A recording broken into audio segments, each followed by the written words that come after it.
During my university years, I worked at an underground parking garage in a business center downtown. My shift started at 6 and ended at 2. I took cars from people returning late, gave out keys, kept order, tried not to get in anyone's way. Most clients were polite and just wanted to get their car and leave. That Tuesday around 10, a guy came down who broke the pattern. Mid-30s, expensive suit, drunk in the way people get when they think the rules are beneath them. He slapped his ticket on the counter and told me to bring up his black sedan from the lower level. I checked his tag, grabbed the keys, and when I came back I told him his car was blocked by another vehicle I needed to move first. He exploded, called me incompetent, said he was already late, said I'd cost him something big and he'd file a complaint. I kept my voice even and told him it would be quick. He leaned over the counter like he wanted to scare me and said, "You people don't understand who I am." I said the same thing I always say, "We follow the same rules for everyone, I'll handle it." He demanded I let him walk down and sort it himself. I said no for safety and liability. He laughed in my face, paced, came back, and jabbed a finger close to my chest without touching me. It looked like a show, but the anger felt real. I repeated, 5 minutes. I turned to the keyboard for the blocking car's spare and he kept at it. Idiot. Loser. Small job, big attitude. When I asked him to wait in the chairs by the vending machine, he grabbed my jacket sleeve and gave me a shove. Not hard, but clear. I stepped back and said if he didn't calm down, I'd call building security. He stared for a second, jaw tight, then said, "You'll regret this," and walked out, slamming the door so hard the hours sign rattled against the glass. I moved the cars anyway. Took maybe 8 minutes because the blocking car was at an angle, and I didn't want to scrape the wall. I parked his sedan at the exit, engine on, then killed it and put the keys on the counter under his ticket number. He didn't come back. People drifted in and out, the regular end-of-day trickle. I checked plates, swapped keys, made change for a guy with a crumpled bill. I decided the suit either called a cab or found a couch upstairs to cool off. I crossed him off the mental list of problems and went back to the routine. Around midnight, my phone buzzed on the counter. It was the guard on the ground floor, Pavel. "You at post?" he texted. I answered yes. "Heads up," he wrote. "Agitated visitor coming down." Being aggressive, I looked at the elevator indicator stuttering its way to B2 and felt the skin on my arms go tight. The garage had that late-night hum it always has, but my hands still did the steps I'd practiced. Cracked the side gate in case I needed to step out. Tapped the intercom alert so security would keep listening. Run through the phrases that usually help. I didn't intend to be a hero. I wanted a quiet night and the early bus home. If someone showed up hot, I'd keep space and keep talking. I stepped out of the booth into the main area as the elevator doors opened. It was the same man. Same suit, tie loose, eyes wet, drunker. He had a sway in his walk like his feet couldn't find the floor. In his right hand he held something metallic. I didn't clock it at first. Phone, maybe a tool. The lighting down there flattens everything. Then he raised it and the silhouette clicked. A gun. Barrel toward me. "Because of you," he shouted. "I missed my meeting. You ruined my life. You think you can block my car and make me beg?" His words slid together, but the meaning was sharp. He kept going about how I'd made him lose money, how I was nothing, standing between him and what he deserved. I raised my hands slow, palms out, and told him his car was ready, and had been ready, that we could get him on the road right now. I pointed with my chin toward the sedan at the exit and said the keys were on the counter. "I'll bring them to you if you want," I said, careful not to move.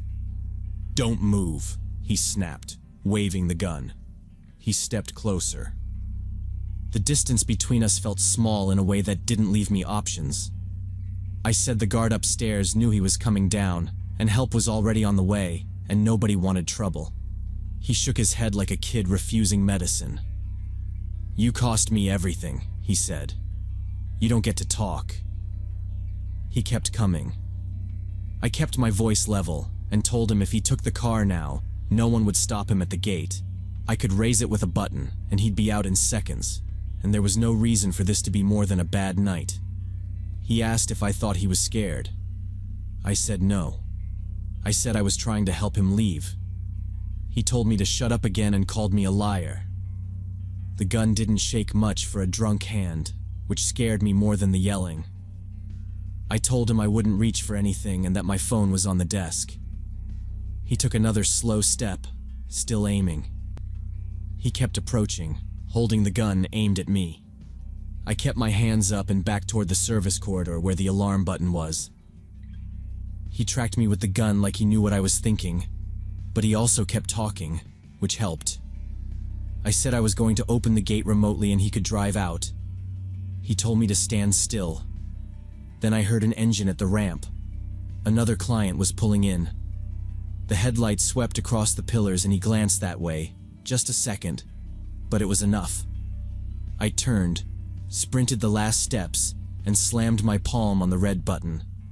The siren hit immediately, that high, steady wail, and the emergency lights started flashing. He fired. The shot cracked, the sound jumped around the concrete, and a chunk of the wall next to my shoulder spit dust into my face. I ducked and ran down the corridor, blinking grit, moving fast because even drunks can be quick when they're angry. I heard his shoes scraping and his voice behind me, cursing, saying to stop, saying I was dead. The corridor bent left and I took it, hit the crash bar at the end, and stumbled into the service area behind the garages. Security was already there because the alarm pings their radios. One guard grabbed me by the arm and pulled me behind a pillar, asking where the shooter was. I pointed back and said he had a handgun, and he was by the main floor. Another guard, older, keyed his radio and told the lobby to lock the front turnstiles. The siren kept going, which I wanted, because noise makes people hesitate. We heard another shot, and the metal door near us shivered but didn't open. The older guard told me to stay low and asked if there was anyone else down there. I said a client had just driven in. He swore and told his partner to get eyes on the lane cameras. They moved in a practiced way I hadn't seen before when everything was normal. Slow steps, angles, calling out clear. I followed behind them because the back exit led to my booth's side corridor, and the camera feed was there. My hands were shaking hard enough that I needed 2 tries to punch in the code. Inside, the monitors showed the man weaving toward his car, the black sedan by the gate. He was trying doors, looking for the keys, getting more frantic. The car that came in had stopped halfway down the ramp. The driver, a woman in a blazer, stayed inside with her phone to her ear. She'd done the smart thing and reversed back up a little, out of direct line. On the feed, we saw the man pull at the sedan's handle and then look up at the booth like he was about to come for me again. The guards didn't wait. They stepped out with measured voices, told him to drop the weapon, told him police were en route, told him the cameras covered every angle and the elevator was disabled. He shouted he just wanted his car, that he needed to leave. He started toward the sedan again. One guard moved right to draw his focus, while the other kept cover behind a column. The man realized the key wasn't in it, and swore and swung the gun toward the booth window. The older guard barked at him to put it down. For a second he looked like he might fire again, but the siren and the flashing lights and the fact his escape route was a steel gate that I controlled seemed to cut through. He backed toward the driver door, still yelling. They detained him at his car. He tried to start it anyway, jamming his hand under the wheel like he could hotwire it. But without a key, there was nothing to do. The older guard stepped in when the muzzle dipped, and another guard took his wrist. It wasn't clean, but it was quick. The gun clattered under the car and someone kicked it out of reach. Police rolled in minutes later with lights still bouncing off every surface. They cuffed him, checked the serial on the weapon, and told us it was unregistered. Later, I heard he had prior reports for public intoxication and a couple of fights that never made it to court. That night, they booked him for attempted murder, criminal threats, and illegal possession. I gave my statement at 3 in the morning and gave it again a month later at a hearing. In court, I sat 10 feet from him and told the judge what he'd said and how he'd pointed the gun. He stared at the table. He got 3 years. I worked another month after that, long enough to hand over my spot to a friend who needed the paycheck. Every time the elevator opened, I remembered the crack of that shot and saw chips of concrete falling in my head. The detective who handled it told me later the guy's business was already collapsing, and he was hunting for someone small and convenient to blame.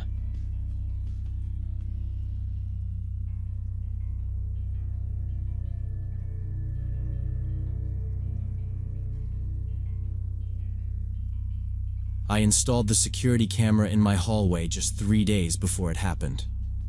The camera was pointed at my front door, but it also captured the entrance to my workroom down the hall.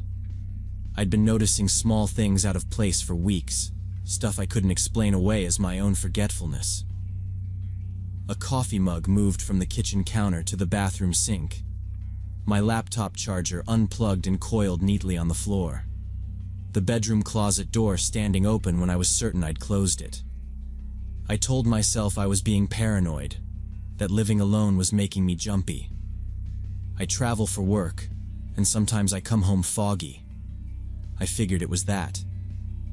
But the camera made me feel better, like I'd have proof that nothing weird was actually happening.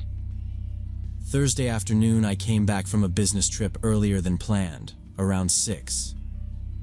The apartment felt normal, quiet, exactly how I'd left it. I didn't even put down my bags. I locked the door, slid the deadbolt, and pulled out my phone to check the camera feed, just to see if I'd caught anything while I was gone. I remember thinking that if the timeline looked clean, I would finally stop obsessing. I wanted a boring answer.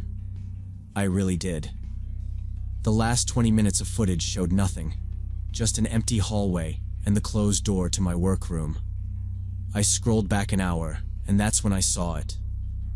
The door to my workroom slowly opened on its own, maybe 6 inches, then stopped. I knew I'd closed that door before leaving. I specifically remembered checking it because I keep client equipment in there. The door stayed half open for about 30 seconds on the video, then it closed again, smooth and quiet, like someone pulled it from inside. Nobody walked out into the hallway. Nobody appeared on camera at all. I rewound and watched it again, then again. On the 4th watch, I pinched to zoom the frame around the bottom, looking for a draft or a string or anything that would make me feel stupid in a normal way. Nothing. My hands started shaking as I realized what this meant, not in a dramatic movie way, just a cold calculation. The only explanation that fit the video and the timing was that someone had opened the door from the inside and closed it from the inside. I checked the front door event log. No motion, no entry alerts the entire afternoon. My building has decent locks, and there were no signs of a break. Still, the timeline wouldn't change just because I wanted it to. Someone could still be in that room right now, hiding, waiting for me to go to sleep or leave again. I told myself to pause, to think. I set the phone down on the entry table and listened. The apartment sounded like it always does. Distant traffic, the refrigerator cycle. It didn't help. I left my bags by the door and walked through the living room toward the hallway, trying to keep my steps quiet. There's a point halfway down where the light from the living room dies out, and you get that dim tunnel effect. I noticed my breathing pick up. The door to my workroom was closed, exactly like it should be, but now I knew better. I put my hand on the knob to feel for vibration, then thought better of touching anything and pulled it back. I pressed my ear against the wood and listened. At first there was nothing, just the hum of the refrigerator from the kitchen. I held my breath, counted to 6, focused on the gap under the door. Then I heard it, soft and rhythmic. Someone breathing on the other side of the door. It wasn't my imagination. It wasn't the building settling or air conditioning. It was a person. My mouth went dry. I stepped back, slow, heel to toe, keeping my eyes on the door like it could lunge at me. I considered calling 911 right then. I also considered that if I spoke out loud, whoever was in there would know I knew. I didn't want to trigger anything I couldn't control. I backed away to the kitchen and grabbed the biggest knife from the drawer. It's one of those chef knives you buy on sale and then never really use right. My hands were shaking so bad I almost dropped it, so I put my other hand around my wrist to steady it. I told myself I was not going to try to be a hero. I was going to verify, retreat, call the police, and stand outside with neighbors until help showed. I pulled my phone from my pocket with my left hand and unlocked it without looking down. That's when I heard the floorboard creak inside the workroom, that specific board near the window that always made noise. I made a split-second decision and threw the door open, hitting the light switch at the same time. The light came on, and I scanned every corner fast. My desk, the bookshelves, the stacked boxes along the wall, everything looked normal. Then I saw the folding table by the window had been moved, pulled from the wall just enough to make a gap. There was space under it, enough room for someone to crouch. I took one step and saw the edge of a dark jacket behind the table leg. I didn't wait. I spun, slammed the door, pressed my back to it. Inside came quick footsteps and hard scraping, like a chair shoved back. I didn't try to hold the door. I ran. I grabbed my phone and keys from the entry table and sprinted to my neighbor Rose's door. I banged and yelled, "Call 911, someone's in my place." She opened fast, and I pushed inside. She threw on the chain, and we both stared through her peephole at my door down the hall. Nobody came out. I kept waiting for the knob to turn. It didn't. I told her. They were in my workroom. I saw a jacket. She said, "Stay here," and kept her hand on the chain. We listened for footsteps or a window. All I heard was my pulse. The police got there about 8 minutes later. They cleared Rose's apartment first and kept us in her kitchen while they approached mine. One asked, "Any weapons inside?" I said, "Just kitchen knives and tools." They stacked at my doorway and shouted, "Police!" down the hall. Hearing them move through my place felt wrong, and also like oxygen. I heard, "Kitchen clear," then "Bedroom clear," then a thump from the workroom and a rattle that sounded like the window. An officer said, "It's open." He leaned out and called something to the others on the stairs. I realized whoever was inside had a head start. They searched my place top to bottom. Closet shelves, under the bed, inside the boxes by my desk. Nobody was there. The workroom window was all the way up to the fire escape. Fresh scuff marks ran along the sill, and a black streak on the floor showed where a shoe slid. The folding table had a new gouge in the drywall beside it. An officer asked if I touched anything after I saw the video. I said no. I closed the door and went straight to Rose's. He nodded and said, "They left fast." I opened my camera app and rewound. The hallway feed showed me go in, then sprint out. No one ever crossed after. The officer taking my statement asked about spare keys, maintenance, X's, deliveries. I told him I changed the locks when I moved in. I had no spare out, and my landlord only enters with notice. He suggested I stay elsewhere. I said I wasn't staying another night at all. They waited while I packed a suitcase. I took the SD card from the camera. I stayed with a friend, and 2 weeks later I broke my lease. The landlord waived the penalty after seeing the report. I keep replaying the choices I made and the ones I didn't. If I'd held the door, maybe I'd have trapped them. But that isn't my job. If I hadn't installed the camera, I might have put my face into that gap. The signs were small and I kept rationalizing them. I still don't know why they picked me. Only that leaving kept me alive then.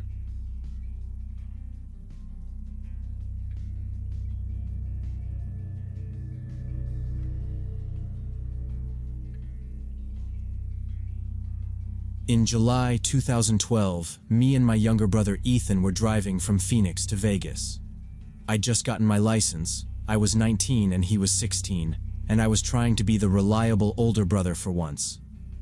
We decided to skip the fast highway and take the old roads because I said it would be real America, which now sounds like something I read on a poster.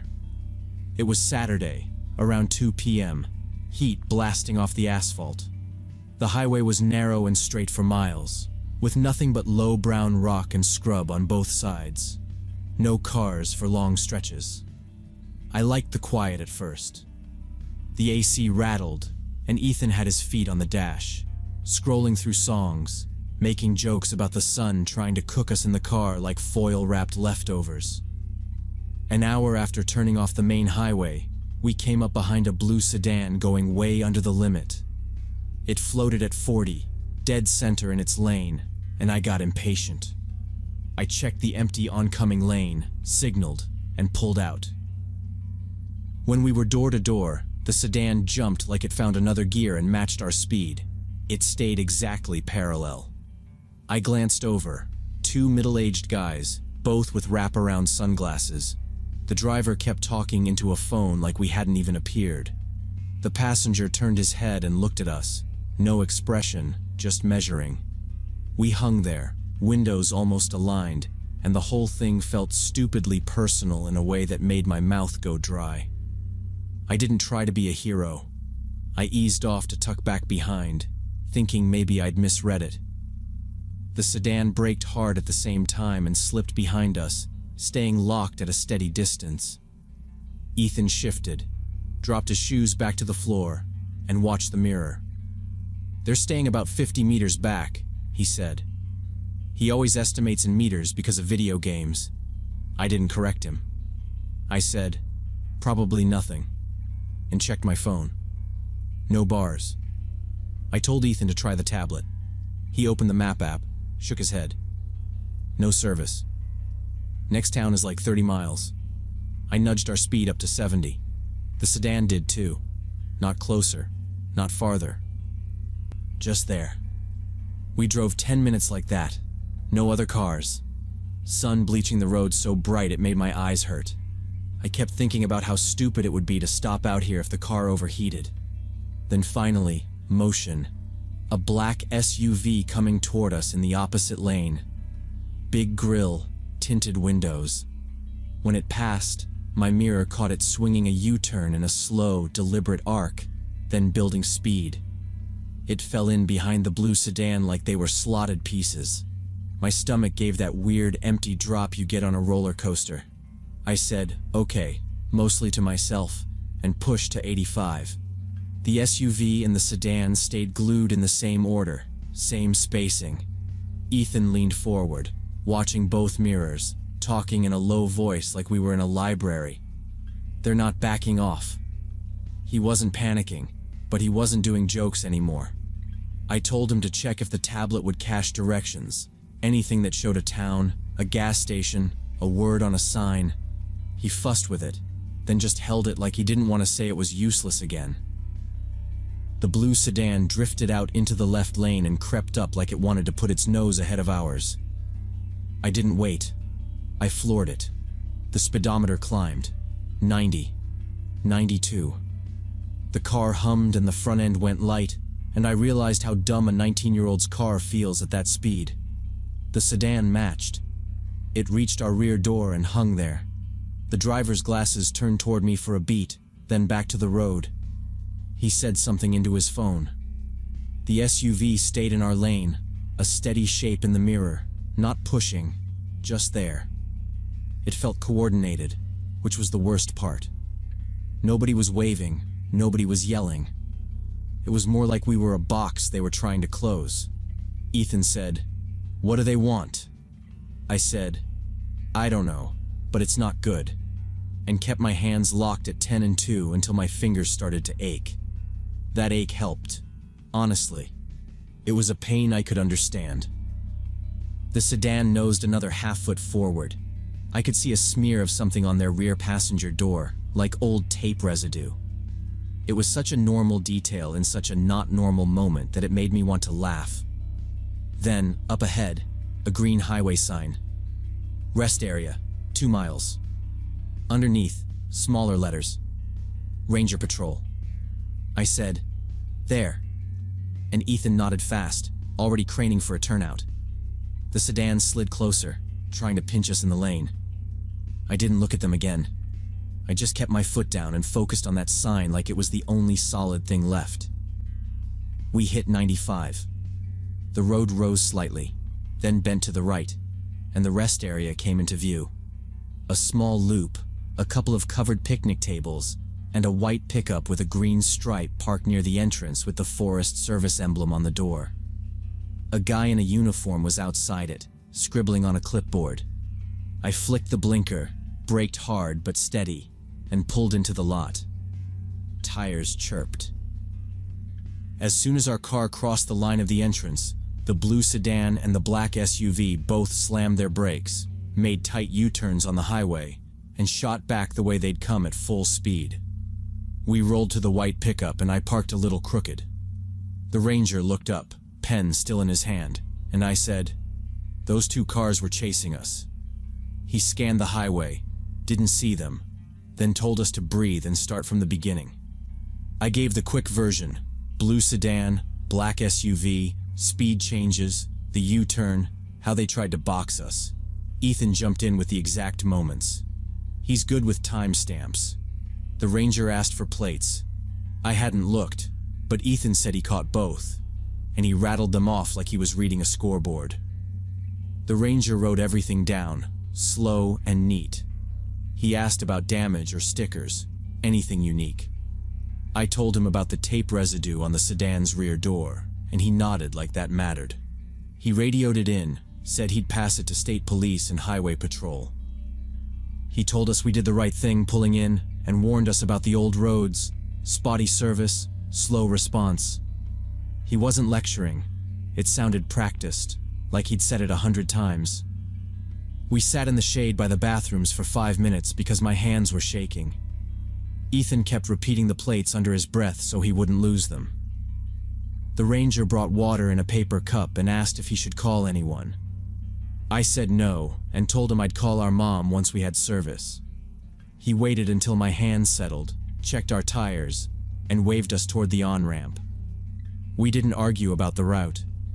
We took the main highway to Vegas, and I drove a little under the limit. Any car sitting next to us longer than a second made my chest tighten. Ethan watched mirrors like it was his job. When the bars came back, I called our mom and said we were fine, leaving out the 95. We rolled into town at dusk, met my uncle for his work thing, and I parked where there were cameras. 2 days later, the Ranger called from a number I didn't recognize. He said they ran the plates. Both were reported stolen from different counties. They found the blue sedan in a motel lot and the SUV near a trailhead, abandoned about a week after. No prints they could use. He said there'd been robberies on remote highways, mostly solo travelers and RVs, easier targets. He'd never seen them go after 2 kids in a regular car. Maybe we looked naive, or maybe they thought we had cash. I asked if they'd caught anyone. He said no. These guys knew what they were doing, and they didn't keep cars long or leave much. He told me again to stick to main roads. I thanked him, and we hung up. I still think about what would have happened if that Ranger hadn't been there. Would they have tried to run us off the road, or waited for a pullout with no cameras? Were they armed? Ethan and I don't really talk about it, but I can tell he thinks about it too. If a car paces us now, he sits forward and watches the mirror like he's ready to call it. I stop taking back roads after that and stick to major highways, even if it adds time. Sometimes I catch myself checking exit signs for words like patrol or station, which is dumb, but I do it anyway. The Ranger said it was probably a small operation, 2 or 3 people working the empty stretches. They knew their lanes.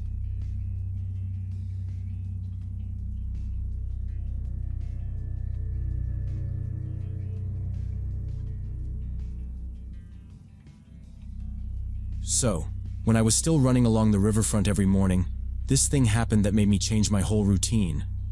I'd been doing that route for 3 years. It helped me clear my head before work at the ad agency. The path was simple. 2 kilometers to the old bridge, then back. Usually there were plenty of people out there. Runners, cyclists, dog walkers. That May morning was sunny, and I left early around 7. About halfway to the bridge, I noticed a cyclist in a bright orange jacket riding ahead in the same direction. But when I reached the bridge and turned around, he turned around too. I figured coincidence. Lots of people do that loop. Then I took a side trail through a small park away from the main riverfront, and he turned there too, even though that trail doesn't lead to the bridge. That's when the off feeling started. Just that click in your head that says, pay attention. I sped up so he could either pass or drop back, but he kept the same distance, about 50 meters. When I got back to the main path, he came back too. I decided to test it. I stopped at the fountain and pretended to tie my shoes. He stopped about 30 meters away, got off his bike, pulled out his phone, staring at nothing. When I started running again, he followed. There was 1.5 kilometers to home, and my pulse wasn't from cardio anymore.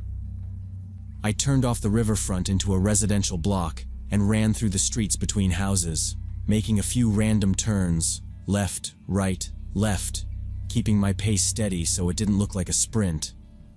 At one corner, I looked back and didn't see him. I let out a breath and kept moving. I took a long way through a different neighborhood and got home. I locked the door, checked the windows, and forced myself to get on with work.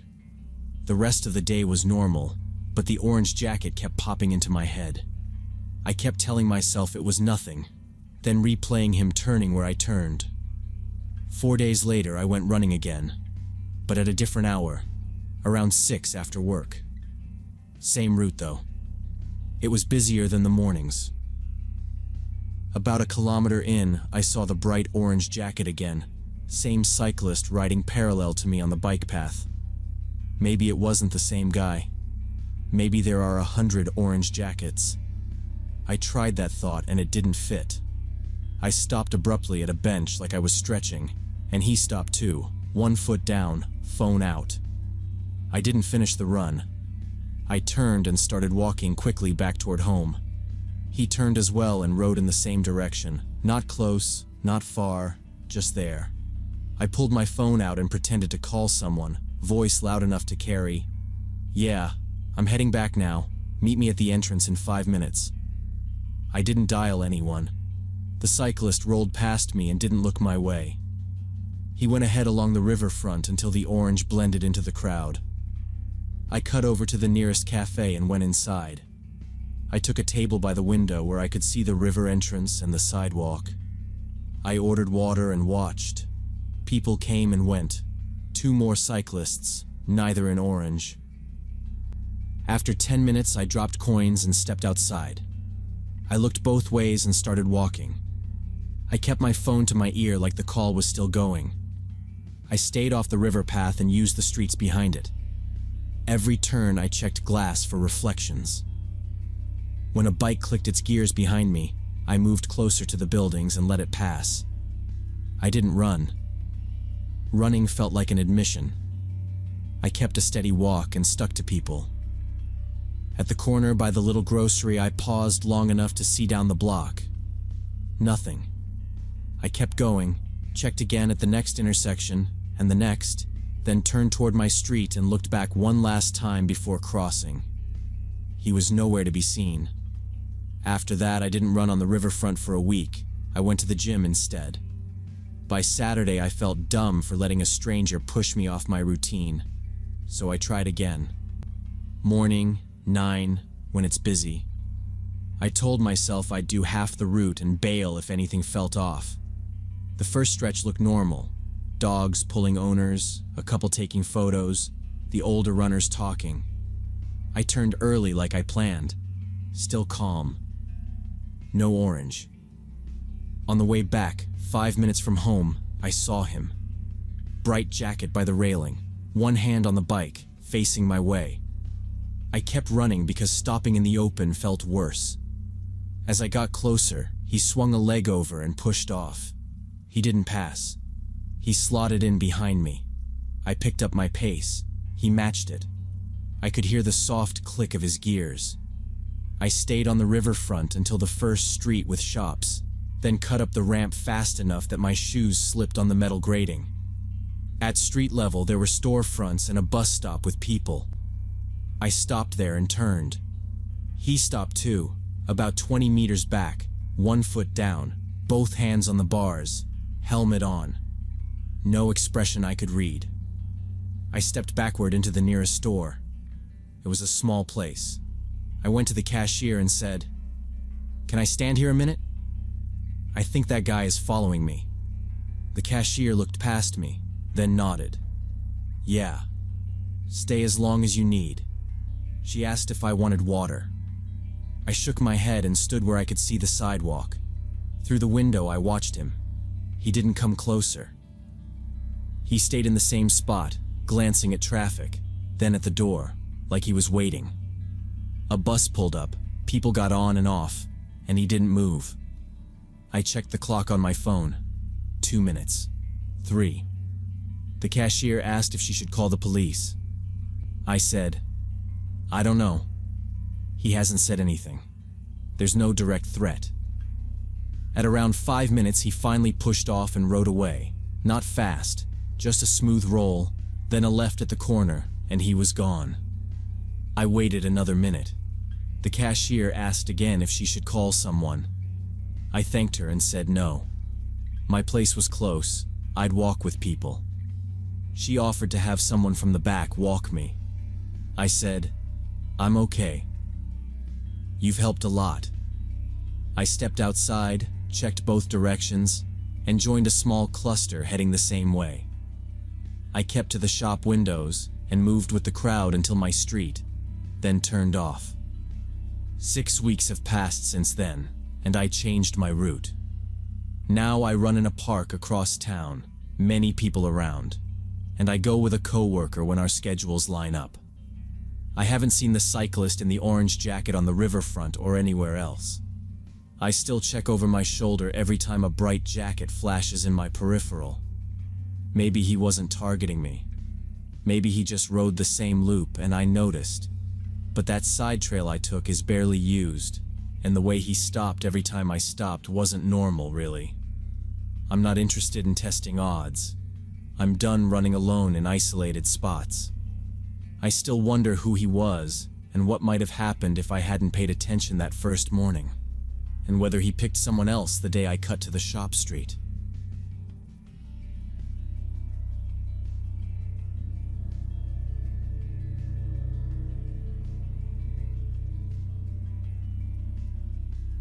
When I was 32, I'd been writing fan fiction for about 5 years, posting my stories on Archive of Our Own under the username Winterwords.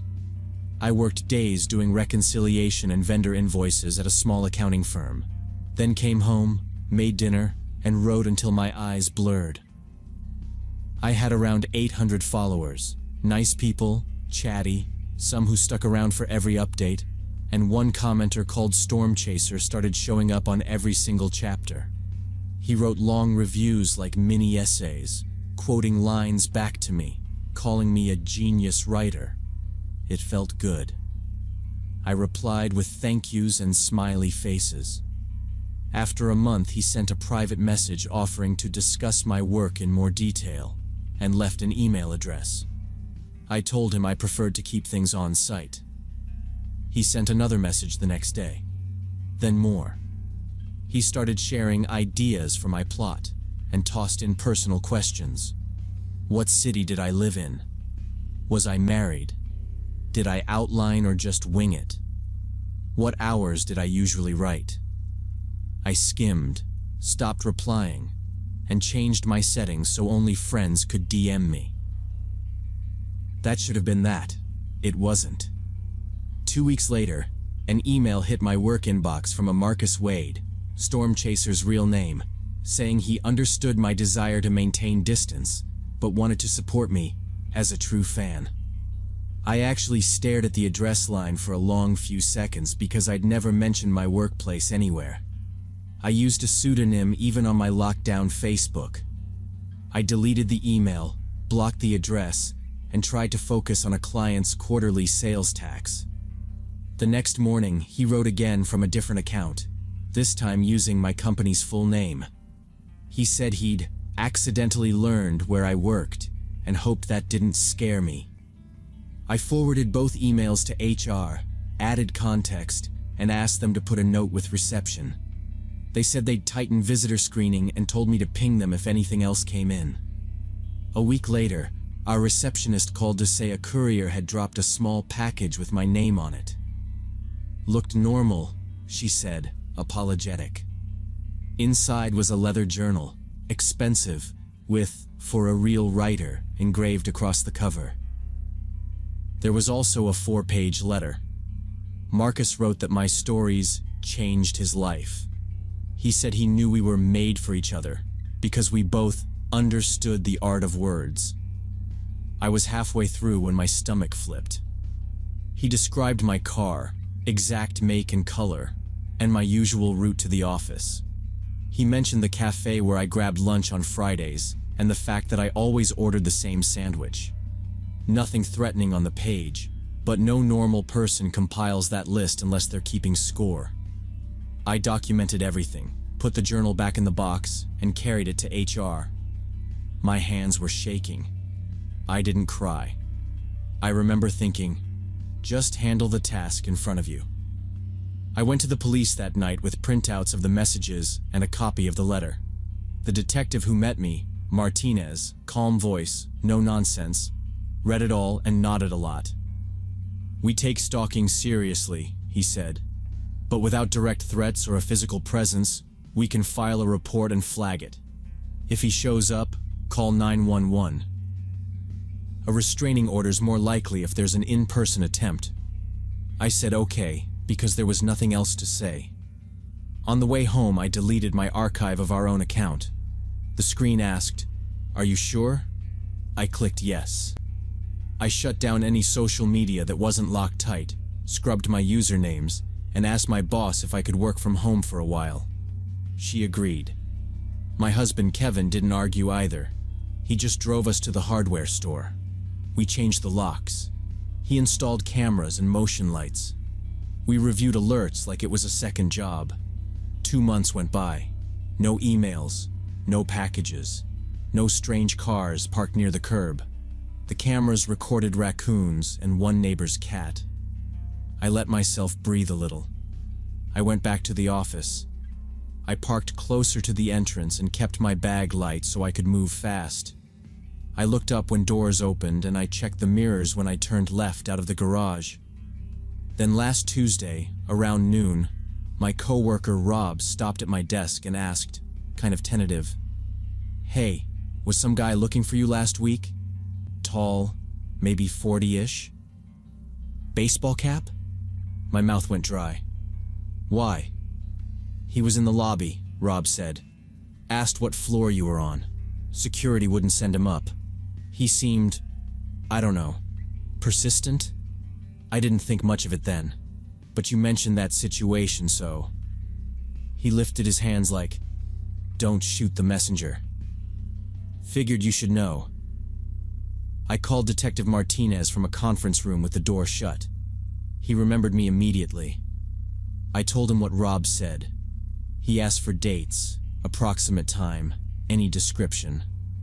I gave him everything. He said he'd request the building footage and that this was enough to start a restraining order, but we needed to identify Marcus to serve it. "Security video shows a man about 40 in athletic wear," he said later, after he'd pulled the clip. "Face partially hidden by a baseball cap." The next incident happened at the grocery store near my house. I was in the checkout line, double-checking my list, when I felt eyes on me. Not casual glancing, staring. I turned and saw a man matching the description from the footage. Around 40, athletic jacket, baseball cap low. He smiled like we knew each other. His hand lifted, like a wave was coming. I didn't wait. I pulled out my phone and said loud, "I'm calling the police." The cashier looked up. The man pivoted and walked out fast. I kept my eyes on the door until it shut. Outside, I actually dialed 911 and gave a description: cap, jacket, approximate age, height, that smile. Patrol arrived in under 10 minutes, but he was gone.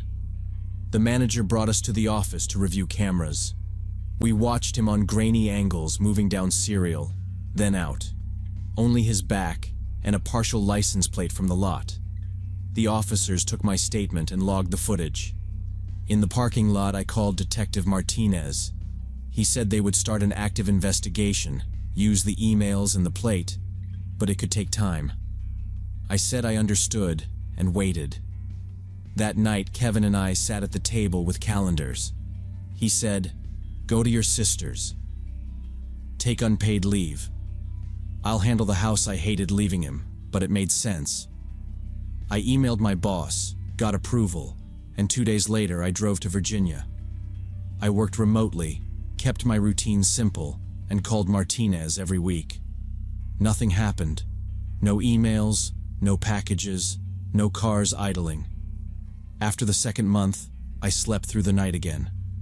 After the third, Martinez said they had a real address for Marcus in a neighboring state and would serve him. The next morning. 2 weeks later, Martinez called again. They had served the restraining order at that address through the local sheriff. He sounded relieved for me. Then he said detectives returned for a follow-up interview and learned from the landlord that Marcus had moved out a month earlier with no forwarding information. The place was empty. No computer, no papers, nothing useful. So the order existed, but he was already gone. Martinez said they would keep the case open, flag his name, and update me if anything hit. He told me to choose my next steps based on comfort, not fear. Alone. I went home. I stopped writing in public. I deleted everything tied to winter words and hunted down old mentions until search results were blank. I changed routes, varied times, kept my head up in parking lots. I still did not know how he found my real name or my workplace, and that not knowing sat heavy. I checked mirrors and watched for the same car twice. Martinez kept the file open, but said without contact or a good address there was not much else to do. Kevin upgraded the system again. More cameras, better doorbell, brighter lights, and privacy film.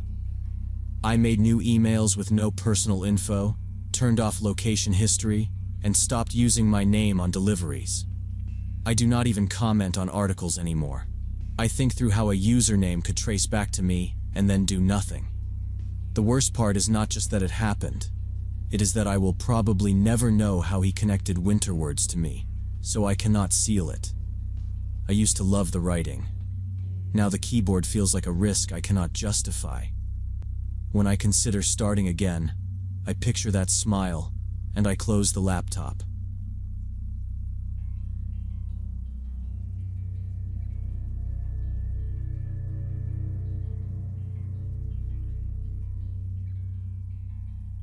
I've been teaching elementary school for 12 years now, and I've chaperoned school trips dozens of times. The trip with fourth graders to the educational camp in spring 2018 was the only one after which I seriously thought about leaving the profession. The camp was 2 hours from the city, a set of plain cabins by a lake where kids spent 3 days learning about plants, pond water, and basic team challenges. We had 28 kids and 4 adults. Me, another teacher named Sarah, our school nurse, and a parent volunteer. The first day went smoothly. The kids were wired but listened. After dinner and a short campfire, we split them into cabins. Girls in one, boys in the other. 2 adults per cabin. I was with the girls with Sarah. We did the usual. Lights out, quick checks, whispered reminders to stop giggling. I set my phone alarm for 1:30 and 4 o'clock just to do head counts. Habit. At 1:30, everyone was in place. A couple of girls whispered about who had a crush on who. Small stuff, nothing concerning. I walked the row, counted, and made mental notes. One had a cough, another wanted her nightlight brighter. I remember thinking, This is why we still do these trips. They feel brave for one night, and you teach them that adults are nearby. I lay back down in my sleeping bag on the floor by the door, shoes on, jacket as a pillow. I didn't fall fully asleep, more of that half-awake teacher doze where every rustle pings your brain. At some point, Sarah got up to use the bathroom. When she came back, I heard the door click, then quiet. Nothing felt off. Around 2 a.m., Sarah was at my shoulder whispering, "I just walked through the boys' cabin. One bed's empty." She looked wrong, calm voice, shaking hands. "It's Ethan. Ethan Porter." I was up in a second. We crossed the porch in socks, didn't even feel the cold. In the boys' cabin, his bunk was empty but made, like someone smoothed it down with a flat palm. His jacket and shoes were under the bed. So, barefoot, in pajamas. My stomach flipped. That's not wandering to the bathroom. That's leaving. We woke the nurse and the parent volunteer. Sarah took the dining hall. I checked both bathrooms and the showers, calling Ethan low so we wouldn't wake the boys yet. Nothing. We got the camp director up. He called local police and started organizing staff for a perimeter check. I called Ethan's parents. His dad didn't understand at first, kept asking what I meant. Then he started yelling. He wanted to know why we hadn't noticed immediately, why the doors weren't locked, how far the lake was. His wife was crying somewhere behind him. I said the lake was close, and we were searching right now, that police were on their way. He said he was driving out. I told him to drive safe. We moved quickly. The camp staff gathered all the kids into the main hall with board games and cocoa under the nurse's eye. We woke the boys carefully, no panic, and asked if anyone had seen Ethan get up. A couple said no. One said he heard someone moving very quietly. That was it. Outside, we formed lines and started sweeping the tree line with flashlights. The fog by the lake made the beams short and useless. I kept angling mine at the water's edge, counting each dark lump as a rock, then recounting because I didn't trust my eyes. The cold got into my arms. I tried to keep my voice steady on the radio, giving positions. In my head, I kept repeating, barefoot, pajamas, 8 years old. Police arrived fast and set up a command point at the parking lot. They asked for clothing description, bedtime details, recent stressors. I gave everything I knew. The camp director pulled up old security camera feeds from the dining hall, which didn't help, and from the main gate, which also didn't help. No cameras on the cabin porches. The officers split us into sectors and told us to stop calling his name and listen instead. Kids sometimes answer the wrong thing or go quiet if they're scared. We listened. I heard sticks crack, water lap, radios hiss. No voice. They found Ethan 4 hours later at dawn. A patrol car spotted him sitting at a bus stop off the highway, about 2.5 kilometers from camp. He was on the ground hugging his knees, barefoot, dirty, with scratches up and down his shins, but breathing. When they brought him in, I cried in a way I usually don't in front of kids. He looked past me, like he was still following something I couldn't see. The nurse wrapped him in blankets and warmed his hands against hot packs. Mild hypothermia, superficial cuts, pulse, okay. Physical box checked.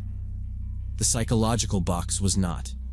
He was quiet, then suddenly insistent, telling the officer in these flat little bursts that he'd heard his mom calling his name outside the cabin and he needed to go to her. He said she sounded like she does when she's mad at him for ignoring her. Sharp, impatient. He said he didn't take his shoes because it was only to the parking lot. When the officer asked how he got to the highway, he said, "I followed her voice." She kept moving. He couldn't describe a person, only that the voice was familiar and close, like behind his shoulder.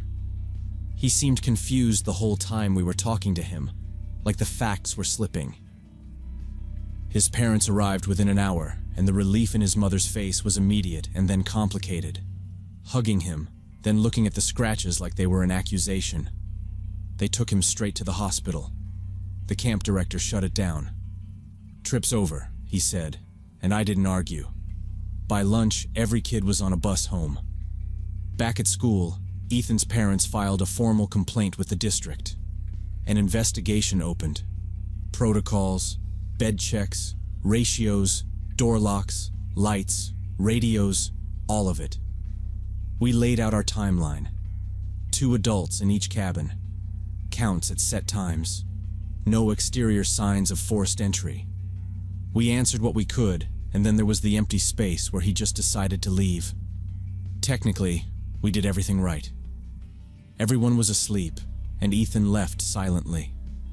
The strangest part started when Ethan gave his explanation of what happened. At first, he wouldn't talk, just stared at the floor with his hands in his sleeves. His parents hired a child psychologist, and on the 3rd session, he finally spoke. He said he woke up at night because he heard a woman's voice calling his name. It sounded like his mom, but off, like through a wall. He thought she'd come to pick him up because something urgent happened.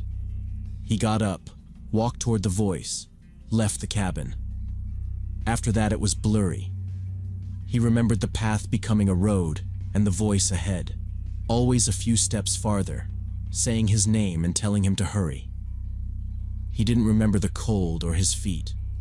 He remembered reaching the highway and sitting at the bus stop because he was tired. Then the voice stopped. He didn't know where he was. Then the police arrived. The psychologist said it could have been sleepwalking with hallucinations from stress. Ethan had been through his parents' divorce, and his mother had moved to another state. He missed her, and his mind supplied the voice. Another possible explanation was a short dissociative episode from psychological trauma. I sat in one session to answer questions about the camp. Ethan stayed close to the psychologist and avoided my eyes. When she asked if the voice sounded angry or friendly, he said, "Impatient." When she asked if he saw anyone, he said no, only heard her behind him sometimes, and then in front. The psychologist told his parents that with routine and time, it might never happen again. His parents didn't accept it. His father wanted someone to blame. He told me, "A voice doesn't open a door." He asked how a sleepwalker avoided the lake and found the road. He asked if someone at camp could have called to Ethan from outside. Police rechecked employees, confirmed schedules and phone activity, and interviewed staff. They also pulled the bus stop camera. It showed Ethan arriving alone from shoulder and sitting down. Medical exams found only exposure and scratches. Toxicology was negative. A neurologist ordered MRI and EEG. Both were normal. The neurologist told the parents child sleepwalking under stress is real and can look deliberate. Pain blunts under adrenaline. The district finished its review too and ruled we hadn't violated protocols. 2 adults per cabin. Documented checks. Radios working. Doors not locked for bathroom access. The story still went public. The district held a meeting with parents. It was tense. A few families withdrew their kids. Sarah quit a month later. She said she couldn't carry that responsibility anymore. I stayed, but I stopped doing overnights. Day trips. Ethan changed schools before the year ended. I didn't see him again. 7 years passed. Sometimes I wake at 2 and listen to the house. I think about how close he came to the edge of worst case. An hour more in that cold. 1 turn left instead of right. I replay the small decisions. The door not locked, our alarms spaced the way they were, our trust in routine. I think about the word Ethan used, impatient, and how believable that is to a child who wants to be good. I don't know what really happened that night. Maybe it was sleepwalking. Maybe a trauma loop. Maybe just a tired kid following a thought that felt like a command. I do know I was there and couldn't stop it. Sometimes children go places we can't follow even when we're right there, and that's the scariest lesson a teacher can learn.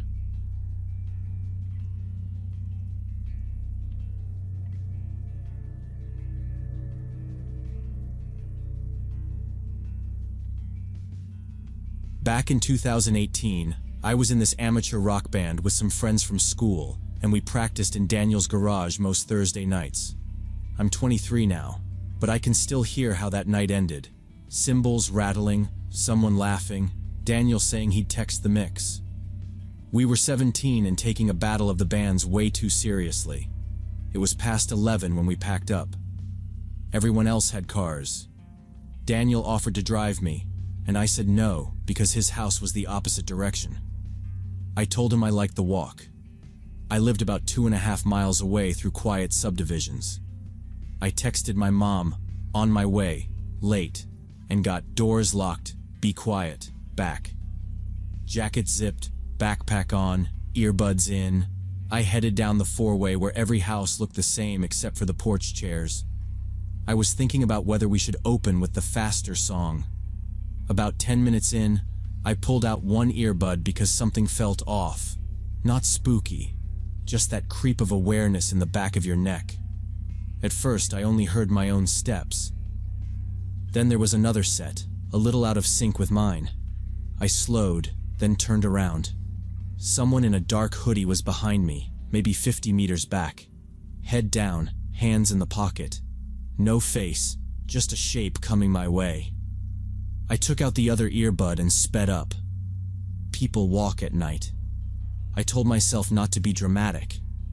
I turned onto a side street I always used because it cut a corner toward my block. The footsteps turned too. They got quicker. My chest tightened. I debated calling Daniel, then pictured fumbling the phone and stopping. I caught a raised slab too late. My shoe hit the crack and I went down on my right knee, palms scraping concrete. It knocked the breath out of me. My phone popped from my pocket and skittered. By the time I scrambled up, the person was closer, maybe 20 meters now. I grabbed my phone and forced myself to keep my head up.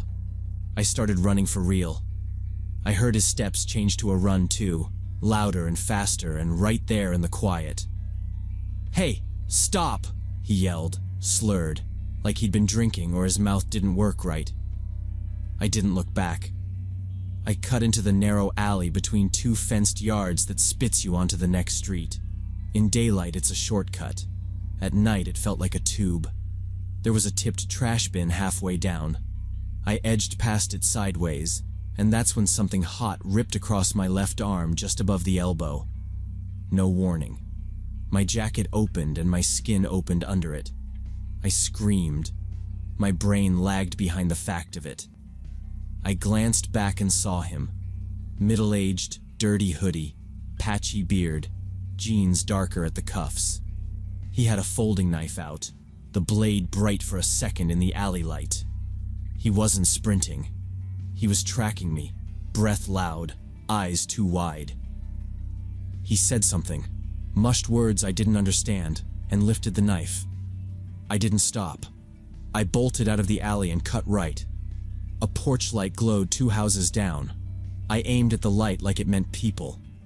He yelled again. It stopped being words and turned into a sound. I clamped my right hand over the cut and felt wet heat. Blood ran under my palm. The sleeve stuck. I focused on the next mailbox, then the next. Him behind me and the rhythm of our feet. He was close enough that I could hear the rustle of his hoodie. Close enough that I caught a sour smell when the wind shifted.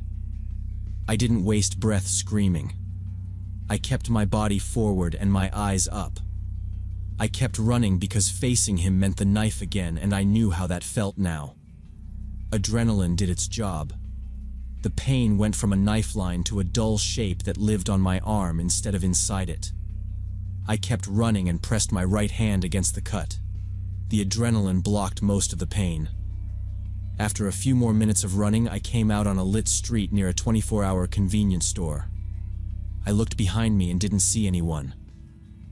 He was gone. That's when the pain really hit and I realized how soaked my shirt was. I ran into the store and asked the cashier to call an ambulance. My voice came out thin and shaky. He blinked once, then grabbed the phone and said, "Sit. Put pressure." He tossed me a white towel and it turned red in a second. He kept asking, "You safe? He come in?" I told him no. I thought I lost him. He called my parents too after I shoved my phone across the counter with my mom's name pulled up. I sat on a crate by the ice freezer and did exactly what he said. It hurt worse as the adrenaline dropped, like the cut finally caught up with me. He brought some tape and wrapped the towel tighter while he stayed on the line. He asked my name twice because I gave it wrong the first time. When he said, "Ambulance is close," I finally took a breath. A woman buying cigarettes stood there watching me and said, "Do you want water?" I shook my head because I didn't know if I was supposed to drink before the EMTs checked me. My parents showed up in 20 minutes, almost the same time as the ambulance. My mom was pale and angry in that way where she wasn't yelling yet, just laser-focused. My dad stood by the door and scanned the parking lot like the guy might pop out from behind a car. The EMTs cut the sleeve and peeled the towel back. One of them said, "You did good. Keep pressure." They wrapped it with real gauze, checked my vitals, and asked me to rate the pain. I said 7 because it felt stupid to say 9. My mom rode with me to the hospital. My dad followed. At the hospital, they stitched me up, 12 stitches total, but luckily the knife hadn't hit any major vessels or nerves. The doctor ran through the risks like a script: infection, soreness, limited movement for a few days. I got a tetanus shot. A nurse asked if I'd been drinking. I said no. She nodded, like she had to ask. They cleaned my scraped knee too and stuck me with antibiotics. Someone handed me a consent form and I signed it with my left hand because the right was still sticky with dried blood and I didn't want to smudge the paper. My phone buzzed with texts from Daniel and the others. "You good? Did you get home?" I typed I'm okay, and put it face down because my mom kept looking at me like I might disappear if she blinked. We left before dawn. The cashier had given his name and a statement to the EMTs. My dad drove us home without the radio on. My mom handed me a trash bag and said if I felt sick to use it. I didn't. I felt tired and wired at the same time. I showered with the bandage covered and tried not to cry because it hurt to swallow. I slept for maybe 2 hours. Police came the next day to take my statement. 2 officers, one older and one my sister's age. They sat at our kitchen table with paper cups of coffee and a notepad. I told them everything I could remember. I described the guy as best I could: medium height, dark clothes, hood covering his face, possibly drunk. I repeated the slurred voice and the knife, the alley, the direction he'd been coming from. I didn't pretend I saw more than I did. The older officer asked about tattoos or scars, and I said I didn't see any. He asked if I could pick him out if I saw him again. I said maybe, but I wasn't sure. They photographed my arm and the torn jacket. They asked if they could take the jacket as evidence. I said yes. They patrolled the area for a few weeks but never found anyone. One officer called to follow up and said they'd check nearby houses for doorbell cameras. There were none pointed at that alley. The convenience store only had one camera at the register, not the door. The alley had nothing. They closed the case eventually for lack of leads. My parents banned me from walking anywhere alone at night, and the band agreed to always make sure everyone got home safe. Daniel apologized for not insisting on driving me, even though it wasn't his fault. For a while, my dad drove me everywhere. Then slowly I got some freedom back. But I kept a ride plan. I'm 23 now, and I still have the scar on my arm. I never listen to music in headphones when I'm walking after dark anymore. Sometime after the stitches, my mom started checking the deadbolt twice without thinking. I still keep my keys between my fingers on certain streets. Sometimes I turn around for no reason just to check that no one's following me.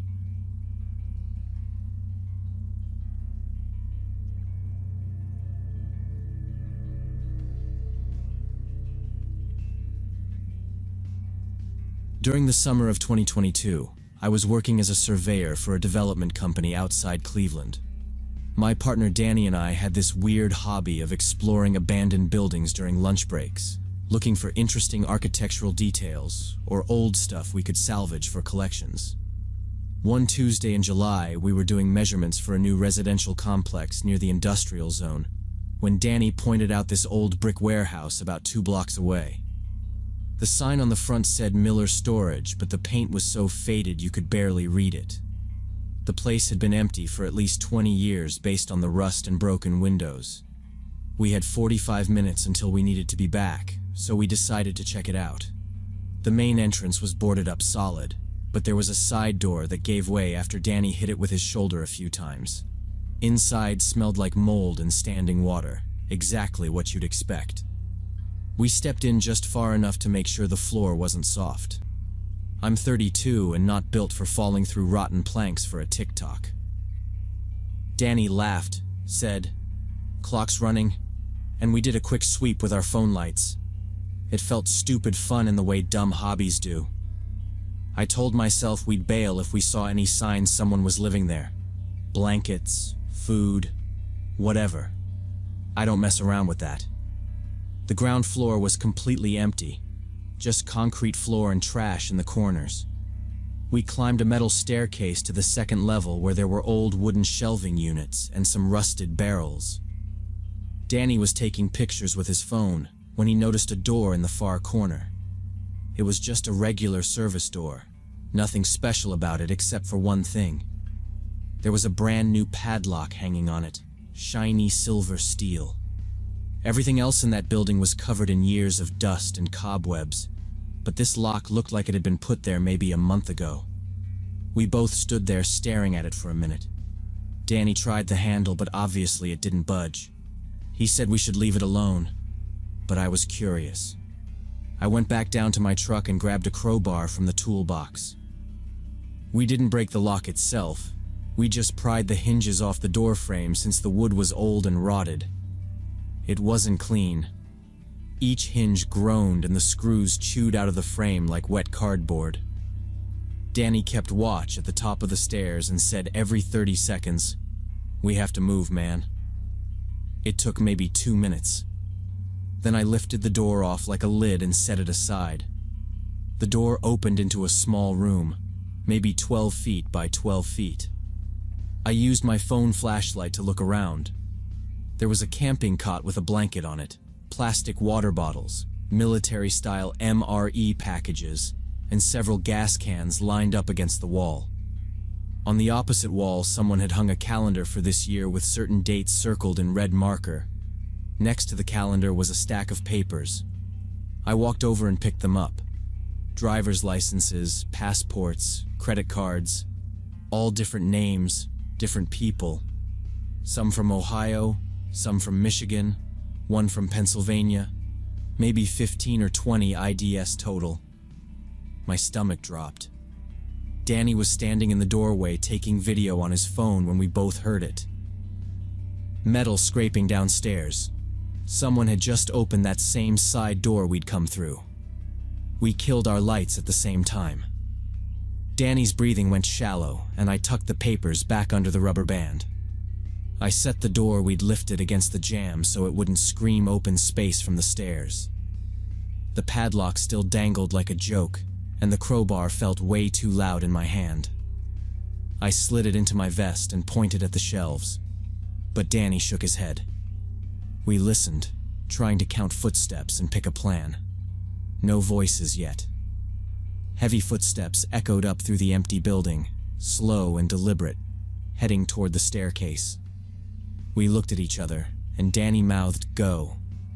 But there was nowhere to go except back through that door we'd just broken open. I set my hand on the torn edge and tried to push it back into the frame, like that would make a difference. The wood scraped and shuddered. The footsteps reached the second floor and started moving between the shelves, slow and steady, like they weren't in any hurry. We held still. I kept one palm on the door to stop it from wobbling and making noise. I could hear my pulse and that high ring in my ears you get when you're trying too hard to be quiet. The steps came closer, maybe 20 feet, then stopped. Silence. Not the clean kind. Waiting silence. Danny's arm brushed mine and I almost jumped. We didn't speak. We didn't even look at each other. I counted to 5, lost it, started again. 10 seconds, maybe less. Then the steps turned and walked back toward the landing. One by one, measured, like whoever it was had done this walk 100 times. We heard the stairs take the weight, then the echo fade as they hit the ground floor. A pause. The side door scraped open and shut. The metal settled. We didn't move. Danny held up his hand with all 5 fingers, then folded one down, then another, counting us through a full minute. Then another. He mouthed, 10 more. I nodded. My legs burned and my hand went numb against the door edge. When we finally edged out, I put the door back where it had been leaning and took the crowbar from my vest so I wouldn't clang it on the railing. We hustled to the stairs, staying low without meaning to, and then we ran. I hit the second step wrong and rolled my ankle, grabbed the rail, and kept going. No words, just getting out. Outside, Danny kept the truck between us and the warehouse while I unlocked it with shaking hands. We didn't talk until we were 2 blocks away. He said, "Don't stop." I said, "I'm not." We drove straight to the nearest police station and asked for a detective. The desk guy looked us over like we were about to waste his time, but he called someone anyway. A detective named Harris came out, mid-40s, no nonsense. We told him what we saw, exactly, no guesses. He asked if we touched anything. I said I put the papers back. He didn't love that, but he wrote it down. He asked why we were in there at all. I told him the truth and waited for the lecture. He just said, "All right," like he'd heard worse. Harris rode with 2 patrol officers to Miller's storage and told us to stay available. He took our numbers and asked for the video on Danny's phone. Danny airdropped it in the parking lot and then deleted it at Harris's request after confirming the transfer took. We sat in the truck for a minute, and neither of us wanted to drive back to the site, so we called our supervisor and said we had to deal with something urgent. Not a lie. Harris called me a week later with an update. He said they searched the building and the room, collected the IDs, passports, cards, the calendar, the food, the gas cans, everything. They lifted prints off the MRE packets and the cot frame. They ran the IDs. Every single one belonged to a real person. None of them had reported anything stolen or missing. No hits on the prints. No cameras in the area that caught anything useful. Without a complainant or a victim, and with the property owner not pressing trespass charges on a vacant building, there was no charge to make. He said, "We closed it. If something else comes up, we'll reopen." He sounded frustrated but careful, like he didn't want to promise anything. 3 months later, the warehouse got torn down when the residential project started. We didn't get that contract. I drove by once and watched the excavator chew through a corner wall and then left before they reached the 2nd floor. Danny quit and moved to Pennsylvania. He said he couldn't shake the feeling from that day and needed a reset. I believed him. Our local paper ran a short piece about the demolition and rumors about what the police found. People talked for a while. Theories started. Identity theft ring, stash spot, safe house. Then the talk dried up. Nothing new ever showed. I still think about those footsteps and how they paused like the person knew exactly where to listen. I think about how close they got and then turned around. Did they hear us hold our breath? Did they know we were there and decide not to open that door because it would be trouble? What would have happened if my ankle had actually snapped and I'd yelped? What was the end game with all those IDs? I won't get answers. I'm not trying to chase them down. But every time I open a door at work now, even a normal one on a clean site, I listen first. I know that room wasn't anything legal.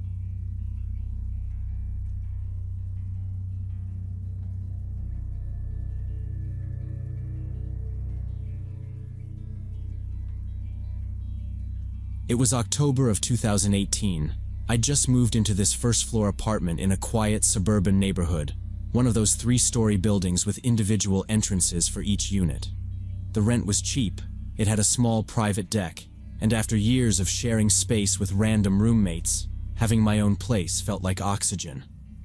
I'm a graphic designer and I work remote, so being able to set up a desk by the window and not fight for kitchen counter space felt huge.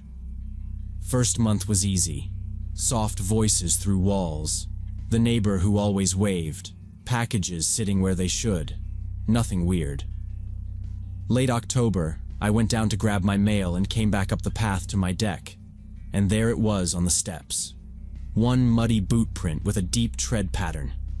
Big. Definitely a man size. We hadn't had rain in almost a week. The dirt in the planters had a crust on top, so whoever left it tracked in mud from somewhere else and walked right up to my door.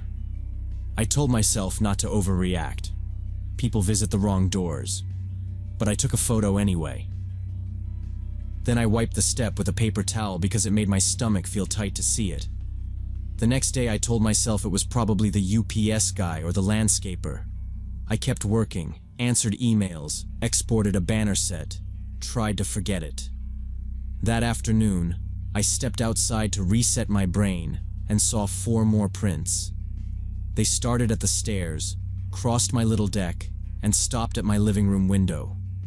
Whoever it was stood there, toes near the siding. I leaned in and felt grit on the sill, footprints in fine dust, toe marks like someone shifting their weight.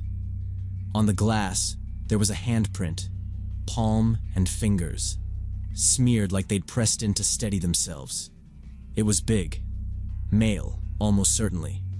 The hair on my arms went up. I don't scare easy in daylight, but this felt personal in a way that's hard to shrug off. I called the property management office. The woman said, "Our cameras cover the main entrance and the lot. Individual decks are technically your private area."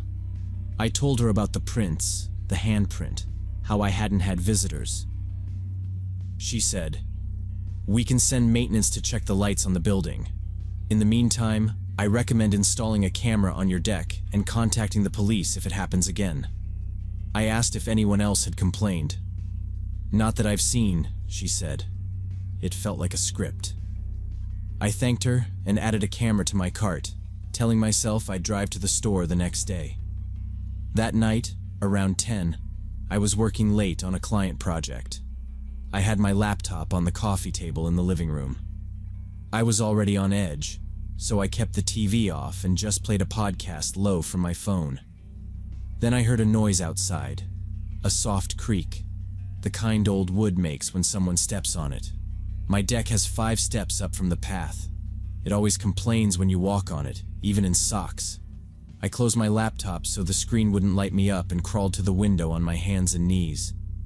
I felt stupid for moving like that, but I didn't want to be a silhouette. I lifted a corner of the blind with 2 fingers. My stomach dropped. A man stood at my door, hoodie up.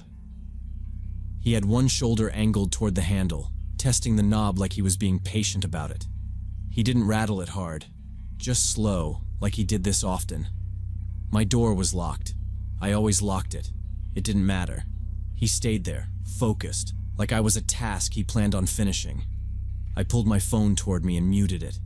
I didn't call 911 yet. If he heard my voice, he might panic and rush it. I needed seconds, not screaming. I slid backward into the hallway and looked for anything heavy I could hold, because that's where my brain went. Slow him down, make a barrier. Don't be an idiot. I picked up the metal broom and wedged a chair under the handle, even though I knew that trick isn't perfect on a swing-in door. It made me feel less useless. I turned off the lamp in the bedroom and stood with my back to the wall, listening. Another step. then a pause. The creak of the top board where it meets the door frame. I went back to the blinds and looked. He was closer to the handle now, shoulder pressed in slightly, watching the lock. He pulled something out of his pocket. Thin metal, maybe 6 inches. He adjusted his grip like he knew exactly what he was doing. I could see his jaw. No facial hair. Youngish. He leaned in and slid the metal to the lock and started working on the lock. I grabbed my phone and dialed 911, moving quietly toward my bedroom with a lock. The operator answered and I whispered someone was trying to break into my apartment now. She asked my address, told me to stay on the line. Officers being dispatched immediately. Metal clicks at the door, then a loud bang, then another, then another. The frame rattled but the deadbolts held, which I felt more than heard. I locked my bedroom door and sat on the floor between bed and wall silently. The operator said units were 2 minutes out and asked me to breathe with her. I pressed the phone to my ear and counted breaths while staring at wood grain. Then everything went quiet outside, which somehow felt worse than those kicks a moment ago. She asked if I could still hear anything, and I said it stopped just now. She told me to wait until officers knocked and identified themselves by name and numbers. I stayed put on the floor, heartbeat loud, listening to the door stays quiet outside. Voices outside, then a firm knock, and someone called out, "Police," clear and steady sounding. I checked the window, saw patrol lights bouncing on cars, and told the operator immediately. She stayed on while I walked out, and 2 officers stood on my deck waiting. The guy was gone. One officer swept his light and said he'd probably run fast. They found a thin metal pick on the boards near the threshold and bagged it.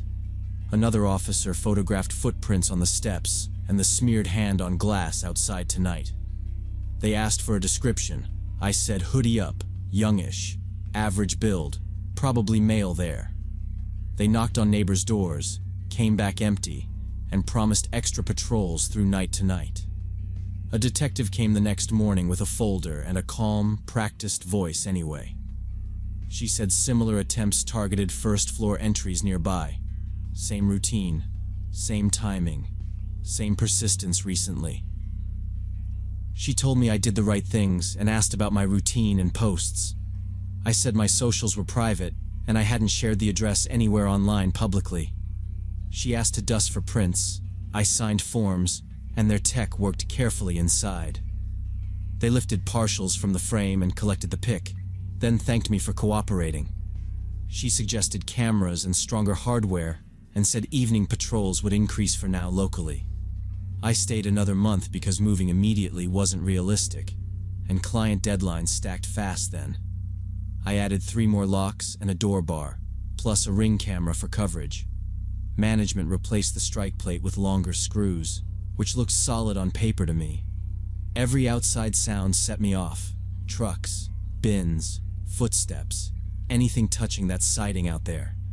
Twice the ring pinged person detected, and the porch was empty by playback each time. One clip showed fabric close, then a shoulder sliding away before motion ended mid-frame. I sent the clip to the detective. She said others saw the same behavior lately.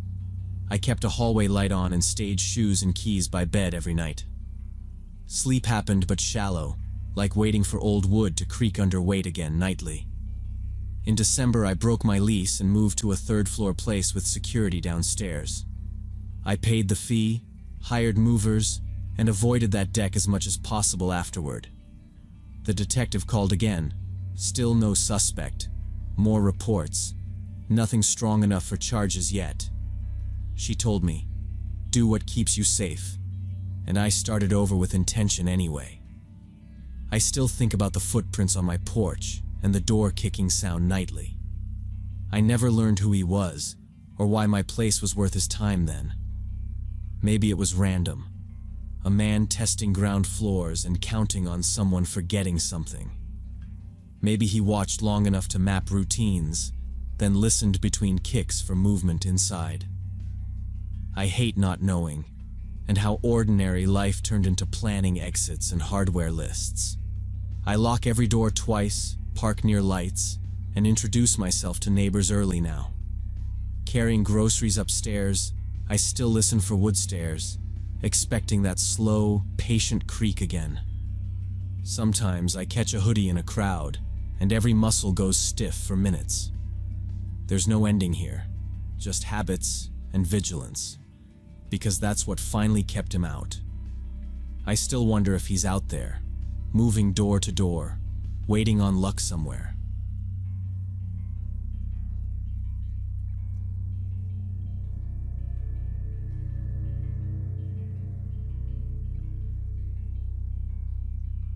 Last October, I rented a small cottage on the Maine coast for a work trip.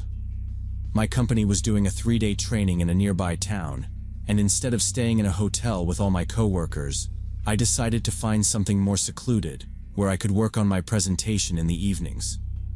I found a listing on a short-term rental site, a white cottage with a little porch, standing apart from other houses, about 15 minutes from the training venue.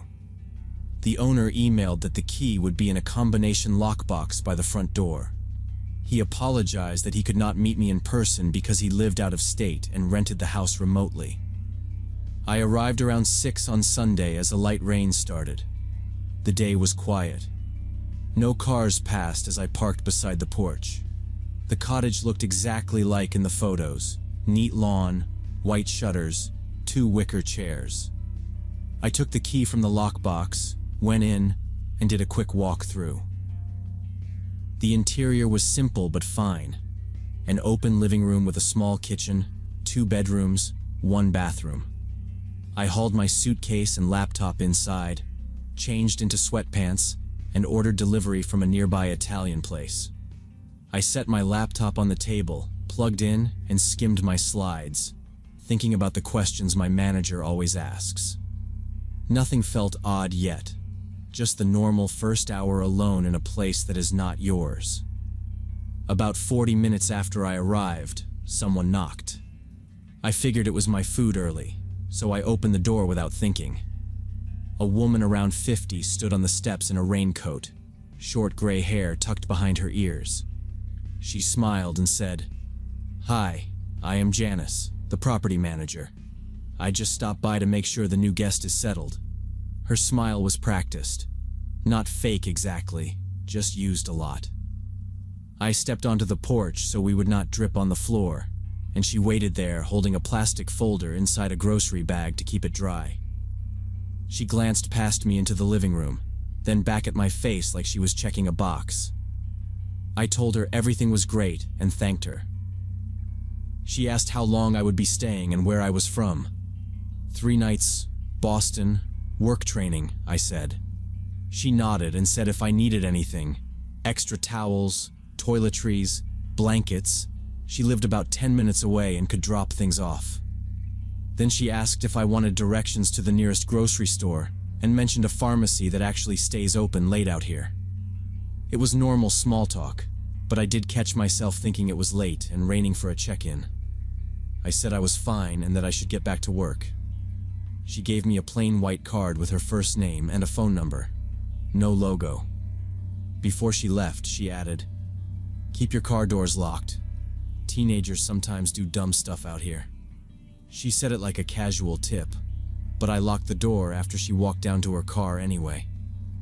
A few minutes later, a different knock came, faster and lighter. That was my dinner. The delivery kid handed me a paper bag and ran back to his car like he hated the rain. I ate at the kitchen counter while I scrolled emails, then opened my slide deck and made a list of talking points.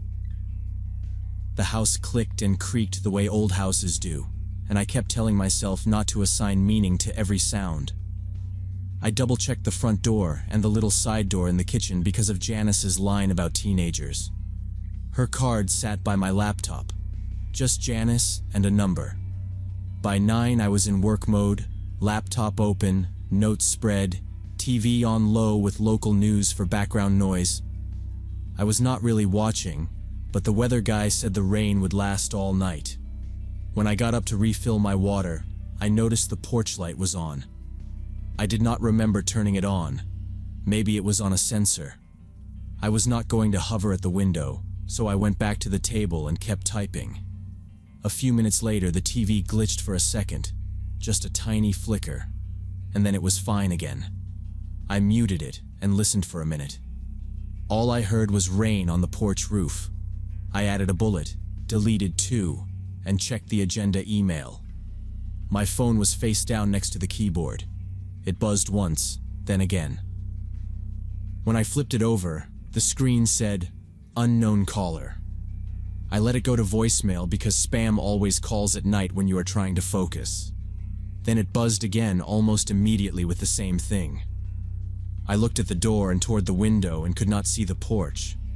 The house felt too quiet in that way you notice on purpose. I set the phone and told myself to finish a slide. I had just started typing when my phone lit up and an unknown number called me.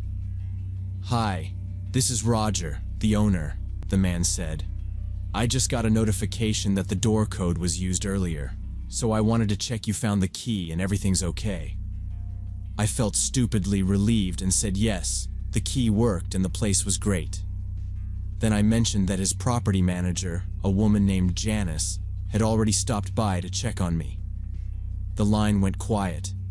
Not dead, just him breathing. He said, very slow, "I don't have a property manager." "I never send anyone." I stood up so fast my chair scraped. He asked, "What did she look like?" "What exactly did she say to you?" I told him. Around 50, short gray hair, raincoat, introduced herself as Janice, said she lived 10 minutes away, offered groceries and extra towels, told me to keep my car locked because of teenagers. He let out a breath and said, "You need to call the police right now. That's someone pretending to work for me. She's casing the place, or you. Hang up and dial 911. I said okay. He added, "Don't open the door to anyone.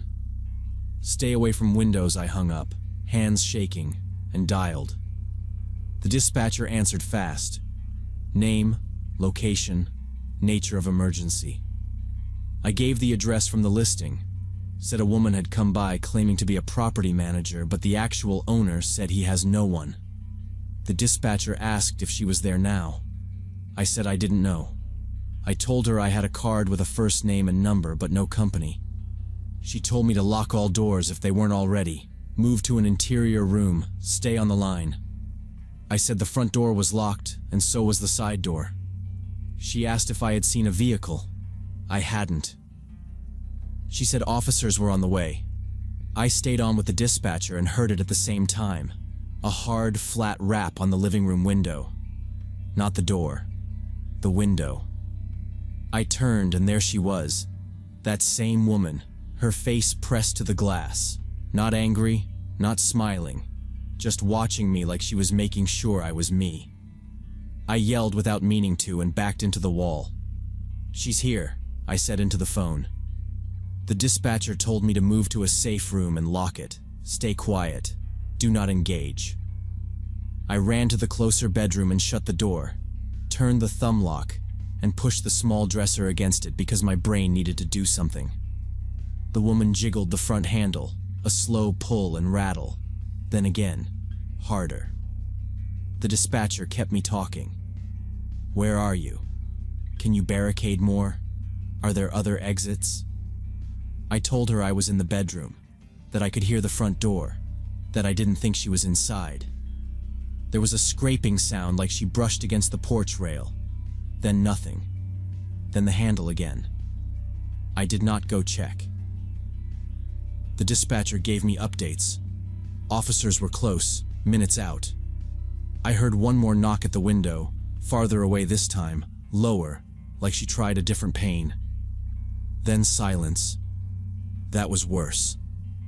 I crouched by the bed, phone to my ear, trying to listen past my breathing. The dispatcher said the officers were pulling up. After that, there were sharp knocks and a man's voice yelling, "Police!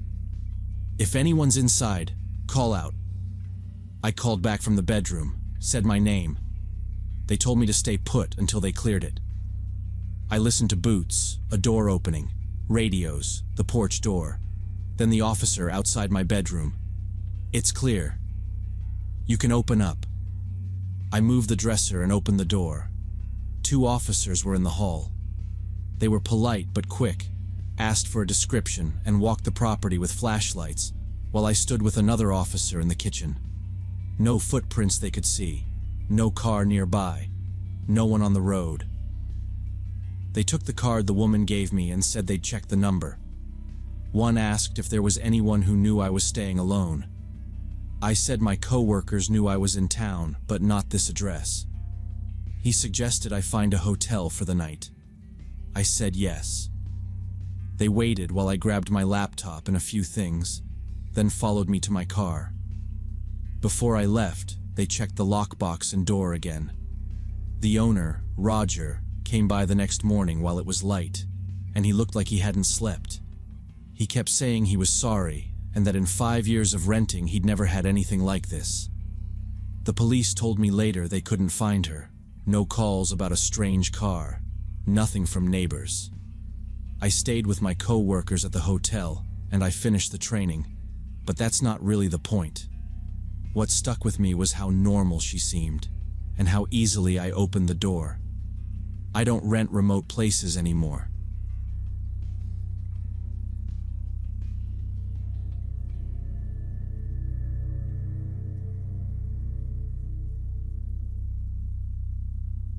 The lock on my room's door had been ripped out of the frame, even though I'd blocked it with a dresser just an hour earlier.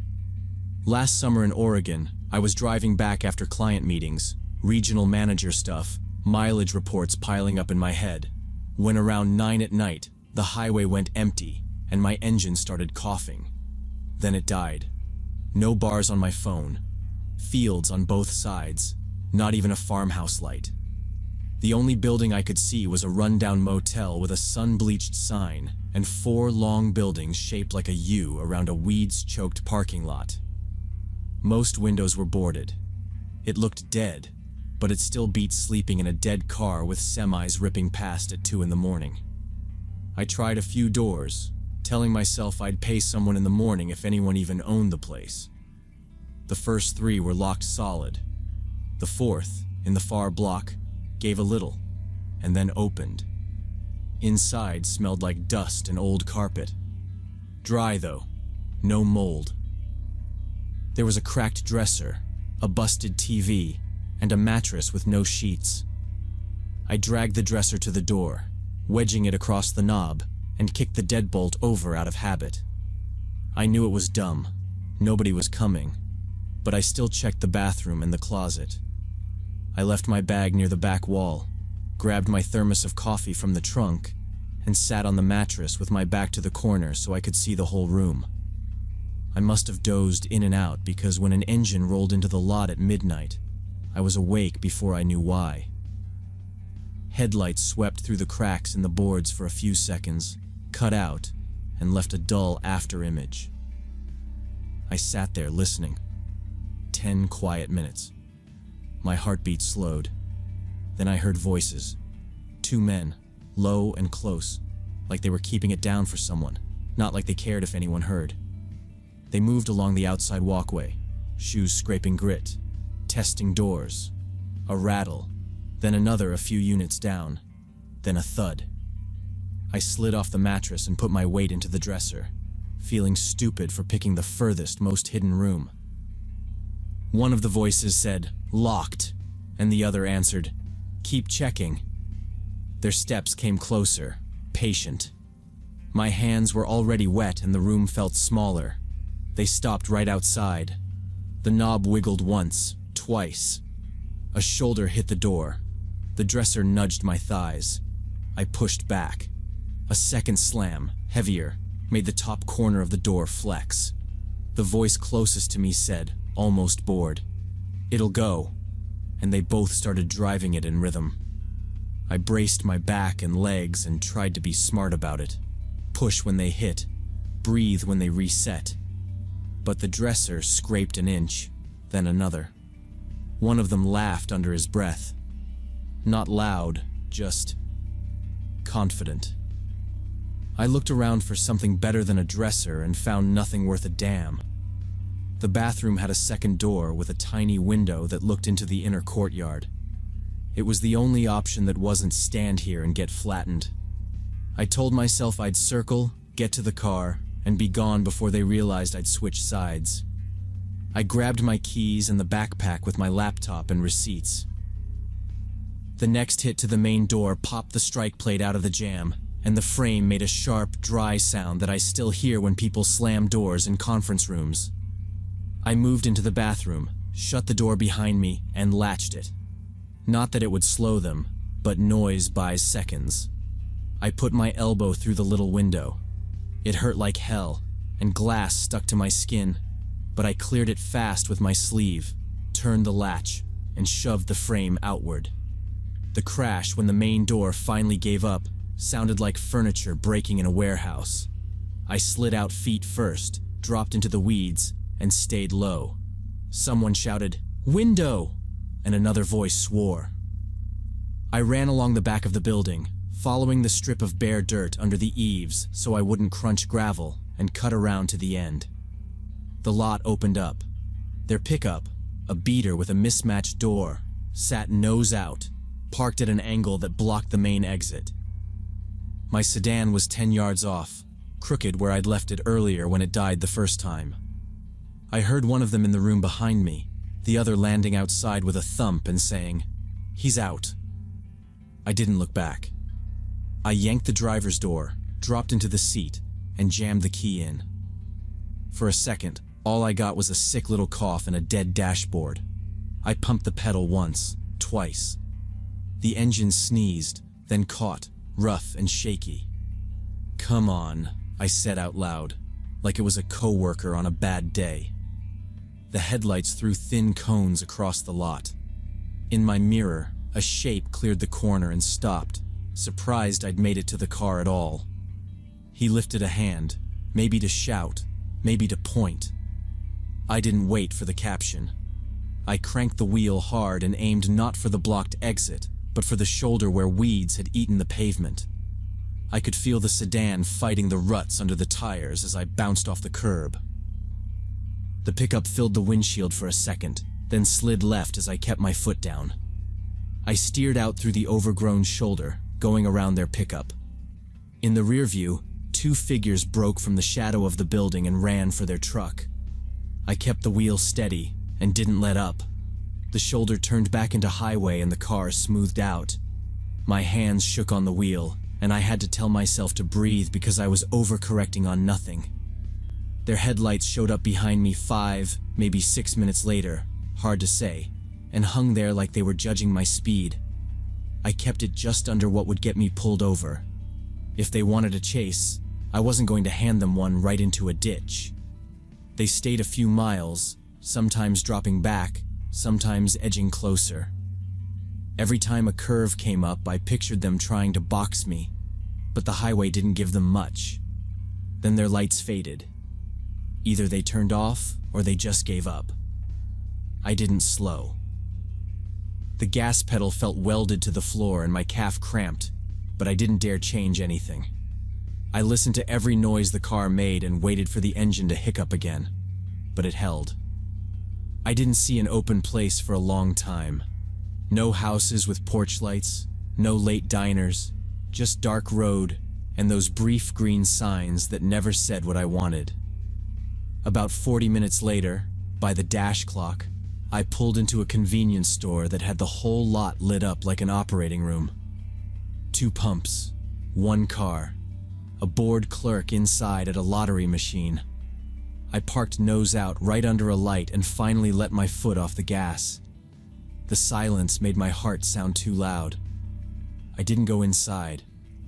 I didn't want to put walls around me again, and I didn't want to explain why my sleeve had dried blood from the glass. I locked the doors, adjusted the mirror so I could see all the approaches, and sat there. Every set of headlights coming off the highway made me tense like I'd been caught doing something I couldn't defend. If a truck braked, I watched it the whole time it was in the lot. I told myself that if the pickup showed up, I'd lay on the horn and stay under the lights. A camera stared at me from the corner of the roof. I liked that camera. The sky went gray, and then it was morning. People started pulling in for coffee. I called the county on speaker so I could keep scanning the lot. I explained the highway mile marker, the dead motel, the two guys, the forced door. The woman on the line sounded tired but not surprised. She asked if I was safe now. I said yes, for the moment. She said the place was known: squatters, drugs, sometimes copper theft. "We don't get many calls that stick," she said. I asked if someone could check it out. She said they'd flagged the address, but patrols were thin and it wasn't an emergency if no one was hurt. I gave my name and number, felt stupid, then gave them anyway. She told me to avoid the area, document any damage, and call back if I saw the truck again. That was it. I got coffee, gas, and paper towels. The clerk asked if I was okay because my sleeve looked rough. I said I bumped a window in the dark and left it there. Before I pulled out, I checked my trunk to make sure nothing had been messed with. Everything was where I left it, like the night hadn't happened. I drove out in daylight and took the long way that kept me on main roads. No one followed. No one called me back. I never learned who those two were or what they planned to do if they got through that door. Maybe they thought drugs or cash were inside. Maybe they wanted my car. Or maybe it was worse and I don't chase that thought far. A week later I followed up, and the deputy said they didn't find anything. No truck, no prints, just a broken frame in a place everyone pretends isn't theirs. That was enough for me. I don't shelter in abandoned buildings anymore, even if it's the only roof around. I'll sleep in the car on the shoulder with the flashers and deal with the ticket. I think about what happens if I don't make it through that window, if my elbow hesitates or the latch sticks, and I get stuck between a flimsy bathroom door and two guys who aren't guessing, they're sure. The dresser had maybe a minute left. After that, there was no second exit.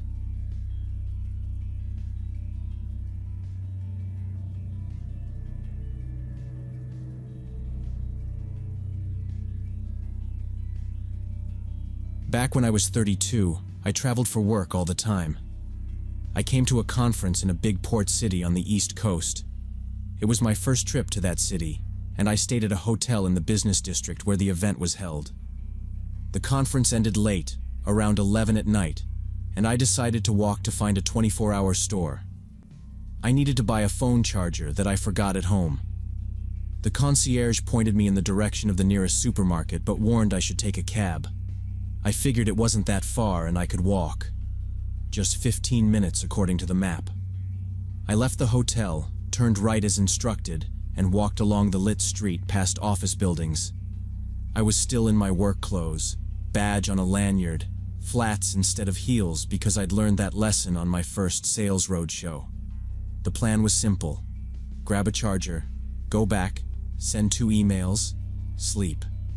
The doorman said, "Ma'am, please call a car," which I heard as "please don't be dumb." I told him I'd be quick. Traffic hummed. A couple from the conference waved getting into a ride share. I checked the map even though it looked like one straight line. 10 blocks, then a left. Easy. The first 10 minutes were normal. I passed closed shops and cafes, met occasional pedestrians heading home. Then the street started changing. Office buildings gave way to warehouses. Lighting got worse. There were no people at all. I realized I turned the wrong way. Checked the map on my phone and saw I entered an industrial zone. I needed to go back 2 blocks and turn the other direction. I turned around and walked faster, feeling uncomfortable from the deserted streets and poorly lit alleys. Between warehouse buildings were deep passages where strange sounds came from. Dogs barking and metal clanging. I quickened my pace, already regretting the decision to walk. Suddenly, a dark van without any markings stopped next to me. It rolled at my speed like it was pacing me. I kept my eyes forward and used a window as a mirror to watch it without obviously watching it. I didn't see a logo. No magnet, no plates I could read. It eased past, braked, then idled. I crossed to the opposite sidewalk without breaking stride, set on getting back to the brighter block. I considered calling the hotel, but that felt ridiculous while I was still on a public street. I put the phone in my jacket pocket so I could hit emergency without digging in my bag. The side door was open. I instinctively moved to the wall of the building and kept walking, not looking at the van. 2 men got out and silently walked behind me, staying about 10 feet away. I didn't turn around but heard their steps. They walked in sync, not speeding up or slowing down. My heart was pounding, but I tried to walk evenly without showing panic. To the turn where the lit street began was about 50 yards. I heard one of them say something to the other in Spanish but didn't make out the words. Their steps became more frequent. They started closing the distance. I scanned for options. To my right, a chain-link gate with a fat, rusted lock. Behind it, stacked pallets. To my left, a narrow alley, darker than the street, smelling like oil. No voices anywhere. I tightened my bag strap until it dug into my shoulder. If they grabbed it, I'd let it go. Phone in pocket, thumb ready. I rehearsed. Corner of... and tried to read the street sign ahead without slowing. I remembered a security briefing from another job. Pick a person and command them. Okay. If I reached people, I'd point and say, "You, call the police." One of them whistled, short and flat. The other didn't answer. That silence felt worse than a comment. It meant focus. I kept my pace steady and cut a slightly sharper angle toward the corner, enough to show intent without looking like a sprint. The glow from the main road bled over the rooftops, warmer than the cold blue light behind me. I pictured myself in a camera frame. I pictured a clerk with a buzzer and a counter. I didn't look back because I didn't need to. Their shoes on concrete told me they were closer. There was a cross street to the left, even darker. I ignored it. Straight to the light. I shifted my phone in my pocket so I could double-click for SOS without fumbling. The van's engine clicked off behind us, which somehow made it worse. I could hear them breathing now, calm, not winded. I told myself not to run unless I had to, because if I ran and they ran, I'd have nothing left before the corner. I felt my calf twitch anyway. I counted 5 more parking bays to the turn. 4. 3. My mouth was dry and I swallowed air. I saw a glowing gas station sign ahead at the corner of the block and almost ran toward it.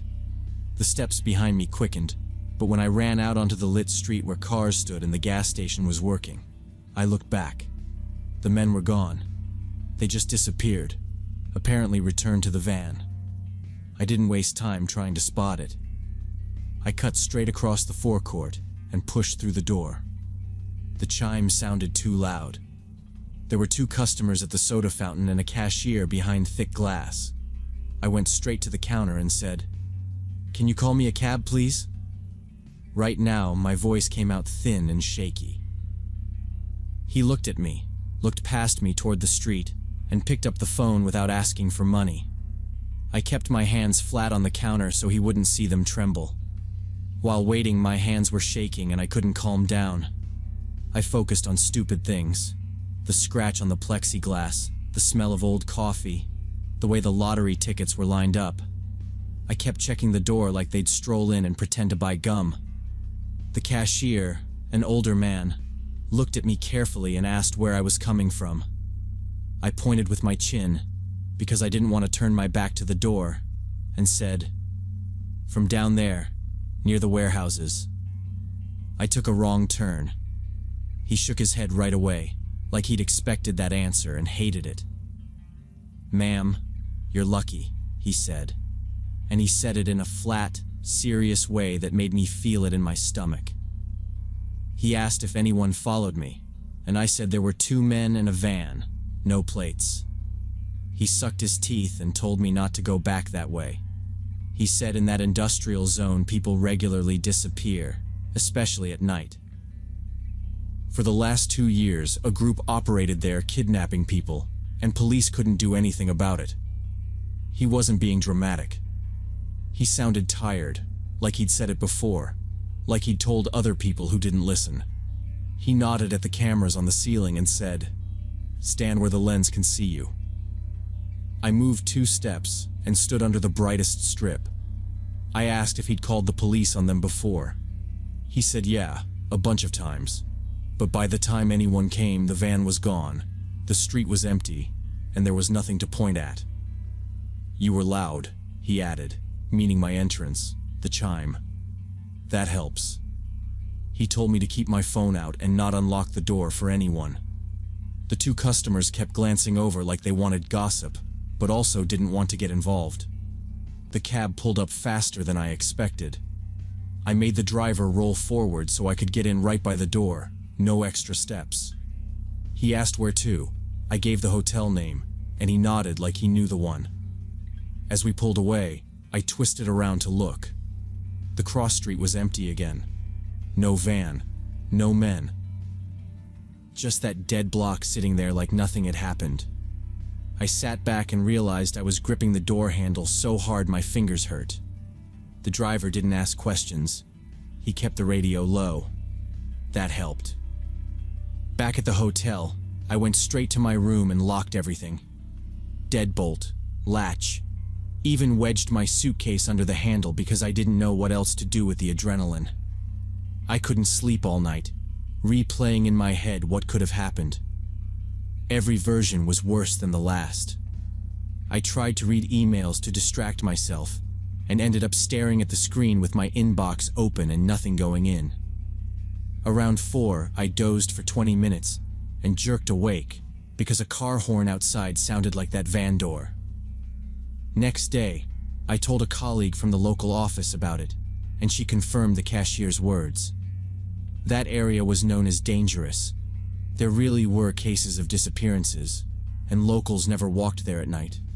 She said vans without plates were often spotted in that zone, and police suspected connection to human trafficking but had no evidence.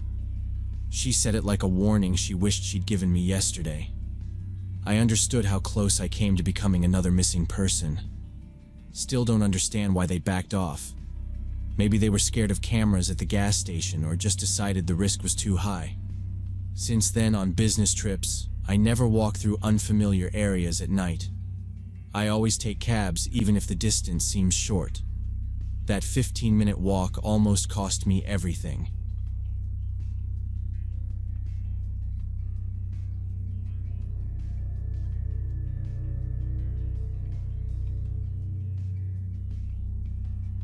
Three years ago, I was shooting abandoned buildings for architectural firms and galleries.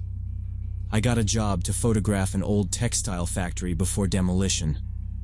The company wanted documentation of the industrial architecture for their archives. I decided to work on Saturday morning when no construction crew would be around. I drove there around 10 and parked at the main gate of the complex. The place was huge, several brick buildings connected by enclosed walkways. I grabbed my camera, tripod, and a headlamp even though daylight was coming through the broken windows.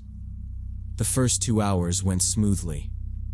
I photographed production halls with rusting equipment, stairwells with peeling plaster, office spaces with scattered documents. In one building, I found an old cafeteria with long tables and faded posters still taped to the walls. I shot wide, then details, a clock frozen at some forgotten time, a switchboard with labels worn clean. I kept to a plan. Start at the east end and work west, so I wouldn't lose track and repeat rooms. Around noon, I checked in with the project manager by text, then went back to work. I noted which exits were clear in case I had to bail fast, habit from other sites. The weather was cold, but bright, and the quiet helped. A few pigeons lifted when I opened a stairwell door and then settled again. A tag on one wall had a recent date, which told me people still came through. but I hadn't seen anyone. I stuck to the main corridors and avoided roofs. Too much risk for the job, and no one was paying extra for skyline shots. In late afternoon, I hit the oldest building and marked an emergency exit with a working push bar and a fire escape outside. I also clocked a blocked stairwell on the opposite side. Fallen beams, not usable. I made a mental map. In from the gate, right through offices, out via the fire escape if needed. I got absorbed in shooting details and didn't notice the sun starting to set. It was a short winter day and darkness came early. I decided to finish one last series in the basement where there were arches and shadow lines clients liked. Going down the concrete stairs, I heard footsteps somewhere above me. I figured it was echo from my own steps. I set the tripod, took a few frames, and checked the histogram. About 20 minutes in, I heard a distinct sound, like someone dragging something across the floor one level up. I paused, listened, and heard it again. Slow scrape, then nothing. I packed the camera, went back upstairs, and called out, thinking it was a security guard or a homeless guy sheltering. "Hello? I'm a photographer. I have permission." My voice carried in a way I didn't like. No answer came, but the footsteps resumed, now closer. I stood at the top of the basement stairs and waited. "I'm heading out," I said, to make it clear I wasn't there to start anything. In the far end of the corridor, a silhouette stepped out and stopped. A person stood motionless, turned toward me. I raised my camera and used the built-in flash to see better. The strobe washed the wall, and for a second I saw him clearly. A man around 30 in a dirty work jacket with long, tangled hair. He didn't say anything, just stared at me, and there was something wrong in how still he was. No shifting, no glance at my gear, just steady eyes. "I'm leaving," I said. "I have permission to be here, but I'm heading out." I took 2 slow steps back toward the stairwell, keeping him in frame in case I needed another burst of light. Then he started walking toward me, and I saw he held a knife with a long blade. It wasn't a box cutter or a tool. It looked like a kitchen knife. Every instinct said put distance between us. I turned and moved for the stair to the first floor, but when I reached it, beams had fallen across the steps and wedged into the rail. I had noted it earlier and planned to use the other exit if I needed out. So I pivoted and ran the opposite direction toward the emergency door I'd marked. He didn't shout or run. His boots hit the concrete in a calm rhythm that made my skin crawl. I cut through a drafting room, over file boxes, and into the side hall. The metal door with the push bar was ahead. I hit it hard. It stuck for a second and then gave. Cold air and damp air mixed in the doorway. Outside, a steel fire escape dropped along the wall. I grabbed the rail, swung out, and started down. I took 2, 3 steps at a time, one hand on the rail to keep from slipping.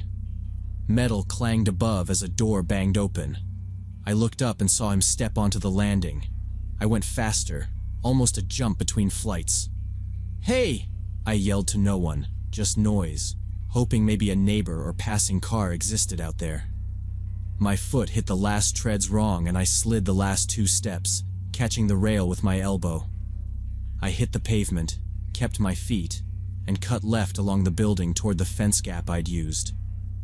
I risked a glance up. He leaned over the rail, tracking me without a word. I ran for the break in the fence where I'd parked. My keys were already in my hand, fob between fingers the way a runner holds them. Behind me, the thuds on the stairs got faster. No more measured pace, metal ringing with each landing. I cleared a stack of pallets, squeezed past a dumpster, and felt the fence line under my palm as I turned the corner. Boots hammered the metal above, then hit the ground behind me. He was chasing me. I burst outside across the overgrown yard to the main gate where I'd left my car, not looking back because that would slow the decision. I hit the fob, slid in, locked the doors, and gripped the wheel until my breathing steadied enough to keep the key from slipping out. I watched the doorway in my rear view and the empty gate beyond it, deciding he either stayed inside or didn't want to risk light outside. I pulled onto the road, careful but fast, checking mirrors like he could suddenly appear behind me carrying that long knife in a colder intent. I didn't call immediately because my voice shook, and I knew I'd sound unreliable, like a trespasser making excuses instead of a contractor reporting danger. I parked behind a strip mall, waited out the adrenaline, then dialed after an hour and told the dispatcher I'd been chased with a knife. She asked about injuries. I said no, shaken, and she sent officers, then later called back to say doors were secured and nobody was there. Next morning, a detective asked me to come to the station to look at something and verify exactly which building and corridors I'd worked in.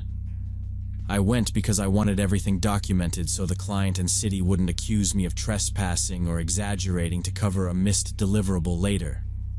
In a small interview room, he opened a folder and said, "We cleared the complex and found improvised living quarters in the basement you photographed." He slid photos across: a stained mattress on pallets, canned food stacked neatly, candles puddled to stubs, and a wall covered in a blood diagram. Swirls and symbols filled the surface from floor to ceiling. I asked if it was animal blood, and he said the lab hadn't confirmed yet. From another angle, I recognized the basement where I'd shot arches, maybe 20 yards from my tripod, and my stomach dropped in a quiet way. He had me circle rooms on a printed map, and I marked the blocked stair, the fire escape door, and corridor where I'd seen him. By afternoon, he called with updates and asked me to return. Forensic tech had confirmed human blood, fresh, not smears from pipes or vandalism there. They also found a knife stuck upright in a wooden table, and a blood-soaked rag folded beside it like a tool waiting to be used. He said the man likely injured himself while making the drawings, which happens. People in crisis occupy abandoned buildings and live unnoticed for months sometimes. "We didn't locate him," he said. "Maybe he bailed when you ran. Maybe he uses service corridors between buildings. Both options make sense here today." He warned situations like this turn violent fast if they think their space is threatened and said, "You're lucky he didn't corner you downstairs alone." I asked about patrols, and he said they'd request extras until demolition, but resources are thin, so I should adjust my practices before close call. He photographed the bruise on my elbow from the fire escape rail, took my statement, copied permission letter, and asked for frame that showed people. I gave him everything, including flash shots where a faint outline might exist, and he said they'd call if they pulled a face or tattoo. I changed how I work. No more solo derelict jobs, radios with a partner, rules about exits, and stop if there's trash, food, or tags. I carry a first aid kit, a tourniquet, and a can of spray. It slows me down, but it beats the other outcome. I backed up the files and checked timestamps. The basement frames landed minutes before the chase, and one corner blur might be hair or glare. I sent it anyway and heard nothing further. No match, no follow-up, just a report number and the demolition date shifting again.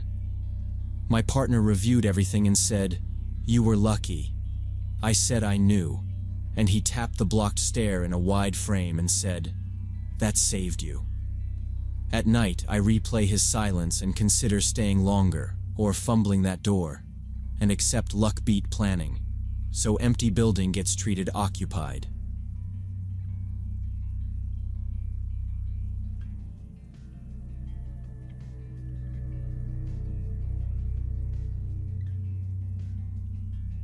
Detective Rachel Connor from the Sacramento Police Department spent years reviewing cold cases involving minors. She liked the order of it.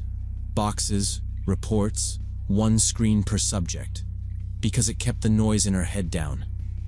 But this one case always made her stop.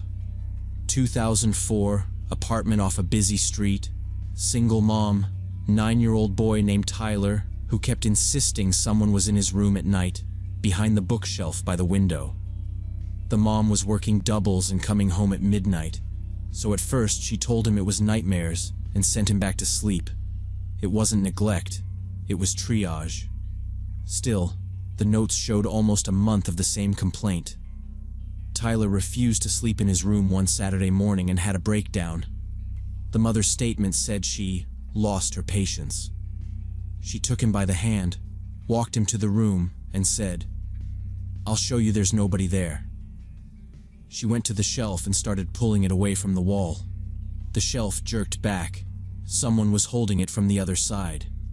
Rachel reread the original patrol narrative twice. She pictured the small room, the cheap shelf, the push-pull that turned a bad dream into a crime. The timeline said the mother screamed and shoved the kid into the hallway. It tracked. People imagine they'll be brave. Mostly they get the kid out first. 6 minutes later, officers were on scene. The report had one of those plain lines that made Rachel angry in a quiet way. No injuries. Like that made it fine.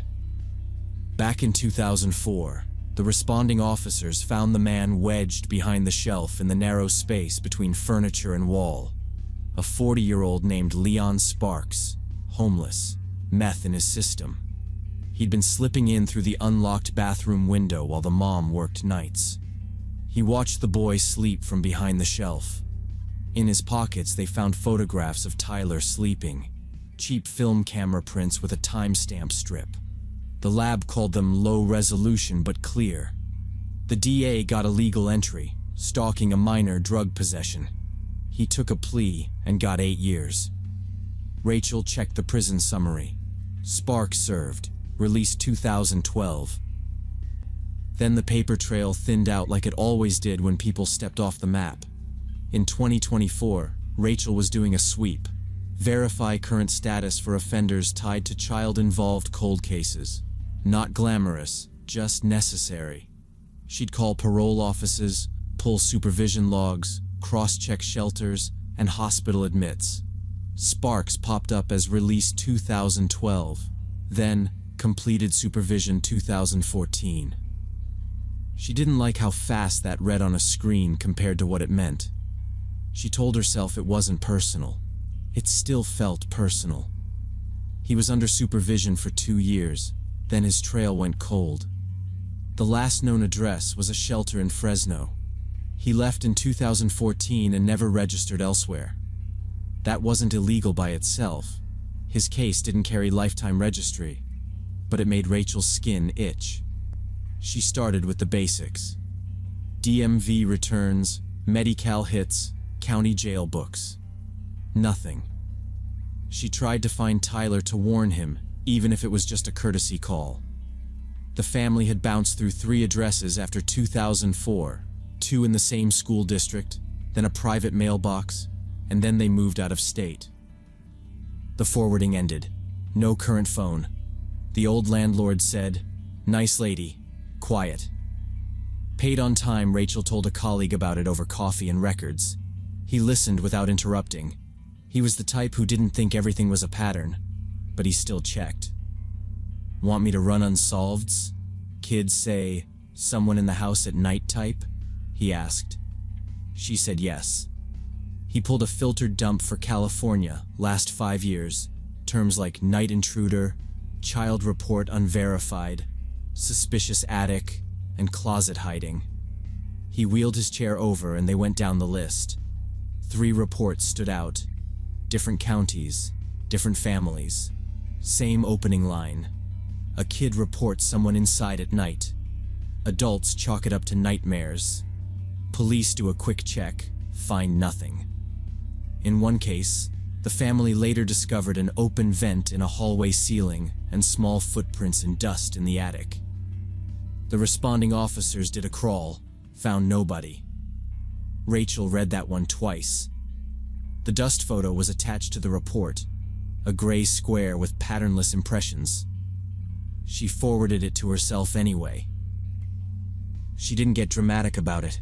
She flagged the 3 cases in her working set with a shared tag and wrote a short note for the unit. Historic offender with a specific behavior profile, prior access via unsecured entry points, late-night proximity to sleeping children, photography pattern. She added the Fresno shelter link and his old booking photo. The photo was one of those images that make people argue about pity versus anger. Rachel just saw logistics, jawline, height estimate, posture that said stimulant abuse. Then she tried to push the search on Sparks. She checked 2 death indices, nothing. She ran his name against County Coroner John Doe's, no close matches. She tried a clinic intake under an alias he'd used once, Len Park, hoping for sloppiness. 0. She requested the Fresno shelter's old paper logs from storage because sometimes someone wrote a phone number in a margin. When the PDF came back, the pages were scanned, skewed, handwritten columns zigzagging. She leaned in until her eyes hurt, found a phone number next to Leon S. It was dead. Rachel didn't call the press and didn't announce a theory. She sent quiet emails, patrol briefings in 2 districts about securing attic access, checking vents, not dismissing children's reports without a secondary search. "Take 10 more minutes," she wrote. Just 10. She knew how 10 minutes sounded in a busy night. She still wrote it. She thought about the mother in 2004 saying, "I'll show you there's nobody there," and how fast that turned into a scream in a hallway. She thought about kids being told to go back to bed. She pictured a narrow space behind a shelf and a man holding it in place while a child slept 3 feet away.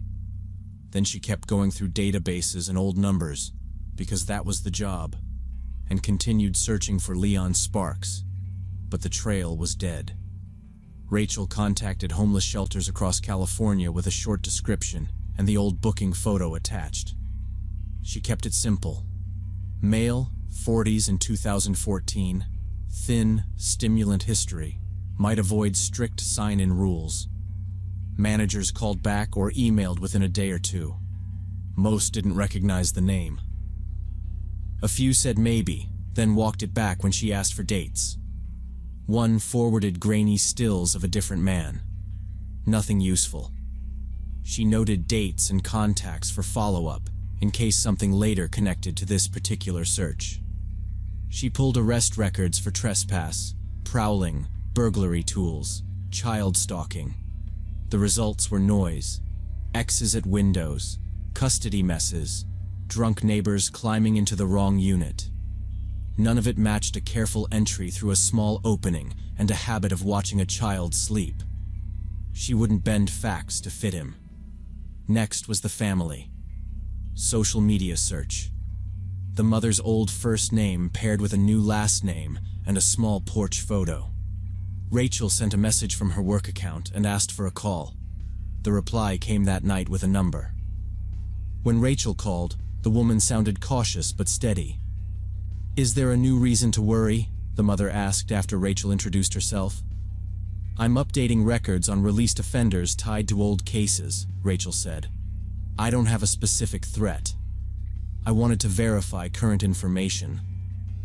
There was a pause with household noise in the background. The mother said Tyler was 29 now, married with kids, living in Oregon. She said he didn't like talking about it, even after all these years. "He still checks closets," she added. "Storage spaces, attic doors, hotels, rentals. He does it fast so he thinks I don't see." Rachel kept her voice even. "Understood. Would he be willing to speak by phone? I can keep it brief." Another pause. "He's trying to move on," the mother said. "He prefers not to revisit it." "I understand," Rachel said. She thanked her, verified an email, and ended the call. She wrote a concise contact note in the file. Rachel added an official note to the case and went back to her stack, but Sparks stayed in her head. She set search alerts across databases for his name and known aliases. Work piled up, runaways who weren't, custody exchanges that went sideways, a neighbor dispute that turned into arson. 6 months passed. Then an alert hit. A report from Portland. A family believed someone had been entering their house through a crawl space under the porch. They noticed after their 7-year-old daughter kept saying she heard scratching under her bedroom floor at night. The report listed pry marks on a vent screen and disturbed insulation near a short access door. No suspect identified. Portland sat about 3 hours from where Tyler now lived. Close enough to call. Rachel phoned Portland PD and reached a detective on property crimes. She gave Sparks' background in short lines, sent the old photo and the Fresno shelter note, and asked if they'd found any camera or bedding signs. "We don't have him tied here," the detective said. "Without something placing him in the area, there's not much we can do beyond note your info." "I get it," Rachel said. "If something turns, can you ping me?" "Sure." She emailed a brief summary for their file and added the Portland report to her flagged set. The file stayed open. Work kept going. New reports came in, and every time a child said there was someone in the house at night, Rachel thought about Leon Sparks and wondered where he was now.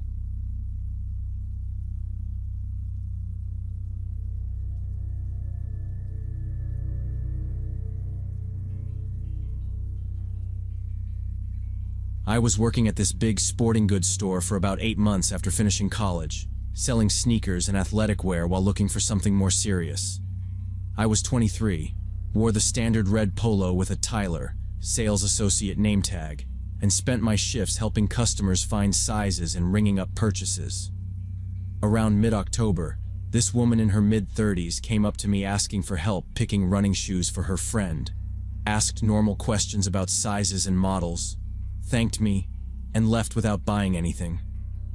I forgot about her until the next week when she came back, walked straight up to me again, bought 2 pairs of sneakers, and said during checkout that she appreciated my professionalism and that I'd really helped with her choice.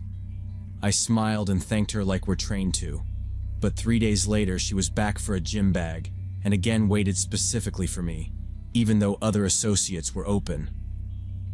After her 4th visit in a week, my coworker Eric joked that I had a regular, and I started seeing the pattern. She came almost every other day, always bought something small, always found me. It wasn't anything dramatic at first. She remembered my name, which is normal, but also my usual aisle after lunch and when I took breaks. She'd stand just a bit too close at the register, not enough to call out, enough that I edged back without meaning to. When I offered to check another store for a size, she said, "No, I like when you help me." I told myself she was friendly or lonely. We get regulars. Some people make the store their routine. A week later, I got an Instagram follow request from an account called Rachel Cares. Blurry beach avatar, no bio. I accepted, then realized it was her. She started liking my old photos going back 2 years. Little heart notifications stacking every minute. I felt mild discomfort but told myself she might like my shoe posts. The next day she DM'd, "Hi Tyler. Thanks for the help at the store. You're always so attentive. Maybe coffee sometime?" I replied that I appreciated it but didn't meet customers outside work, company policy, and hoped she understood. She wrote back immediately, "Of course. Just wanted to get to know you better. You seem interesting." I left it there, but the messages kept coming. Daily updates about weather, her errands, a show she watched, and each one ended with a question about my life. When I didn't answer, she'd follow with, "Everything okay? Are you busy?" Or, "Hope I'm not bothering you." It stopped feeling like casual chat, and more like she was checking whether I'd read her, whether I was ignoring her. Eric noticed me turning my phone face down and asked if it was the customer. I said no, but I also started logging her visits in my notes app, just dates and short details in case I needed to explain something later. That sounded paranoid even to me, but I did it anyway. One night I typed, "She asked if I live alone," then deleted it because maybe I had misheard. Next time she asked if I liked early mornings or late nights. By the next week, she showed up right at the end of my shift and waited until I finished with my last customer. "I can give you a ride home, heading that way anyway," she said, smiling like it was a favor. "I've got my car, but thanks," I said. She looked disappointed and a little confused. She didn't push it. That night I blocked her on Instagram. It felt like a line had been crossed. The next morning I had a new follow request from R_for_Rachel. Same avatar, no posts. I blocked that one too. 2 days later she came to the store with a gift. A box of expensive protein bars and a note. "For the best associate. Thanks for everything." I told her I couldn't accept personal gifts from customers and asked my manager, Andrea, to speak with her. Andrea pulled her aside, explained it was inappropriate and that she needed to stop contacting me personally. Rachel started crying, saying she was just trying to be friendly and didn't understand what she did wrong. She left after Andrea repeated the boundary and said future concerns would involve store security. I felt like the bad guy, even though I knew we'd handled it right. 3 days later, as I was clocking out, I saw her in the parking lot, sitting in her car with the engine running, not heading toward the store, just parked facing the doors. I turned around immediately and went back inside, told the security guard Luis that I didn't feel comfortable walking out alone. He nodded and said he'd walk me out to my car. We stepped out together. Same steady pace we always use when we're trying not to turn a thing into a bigger thing.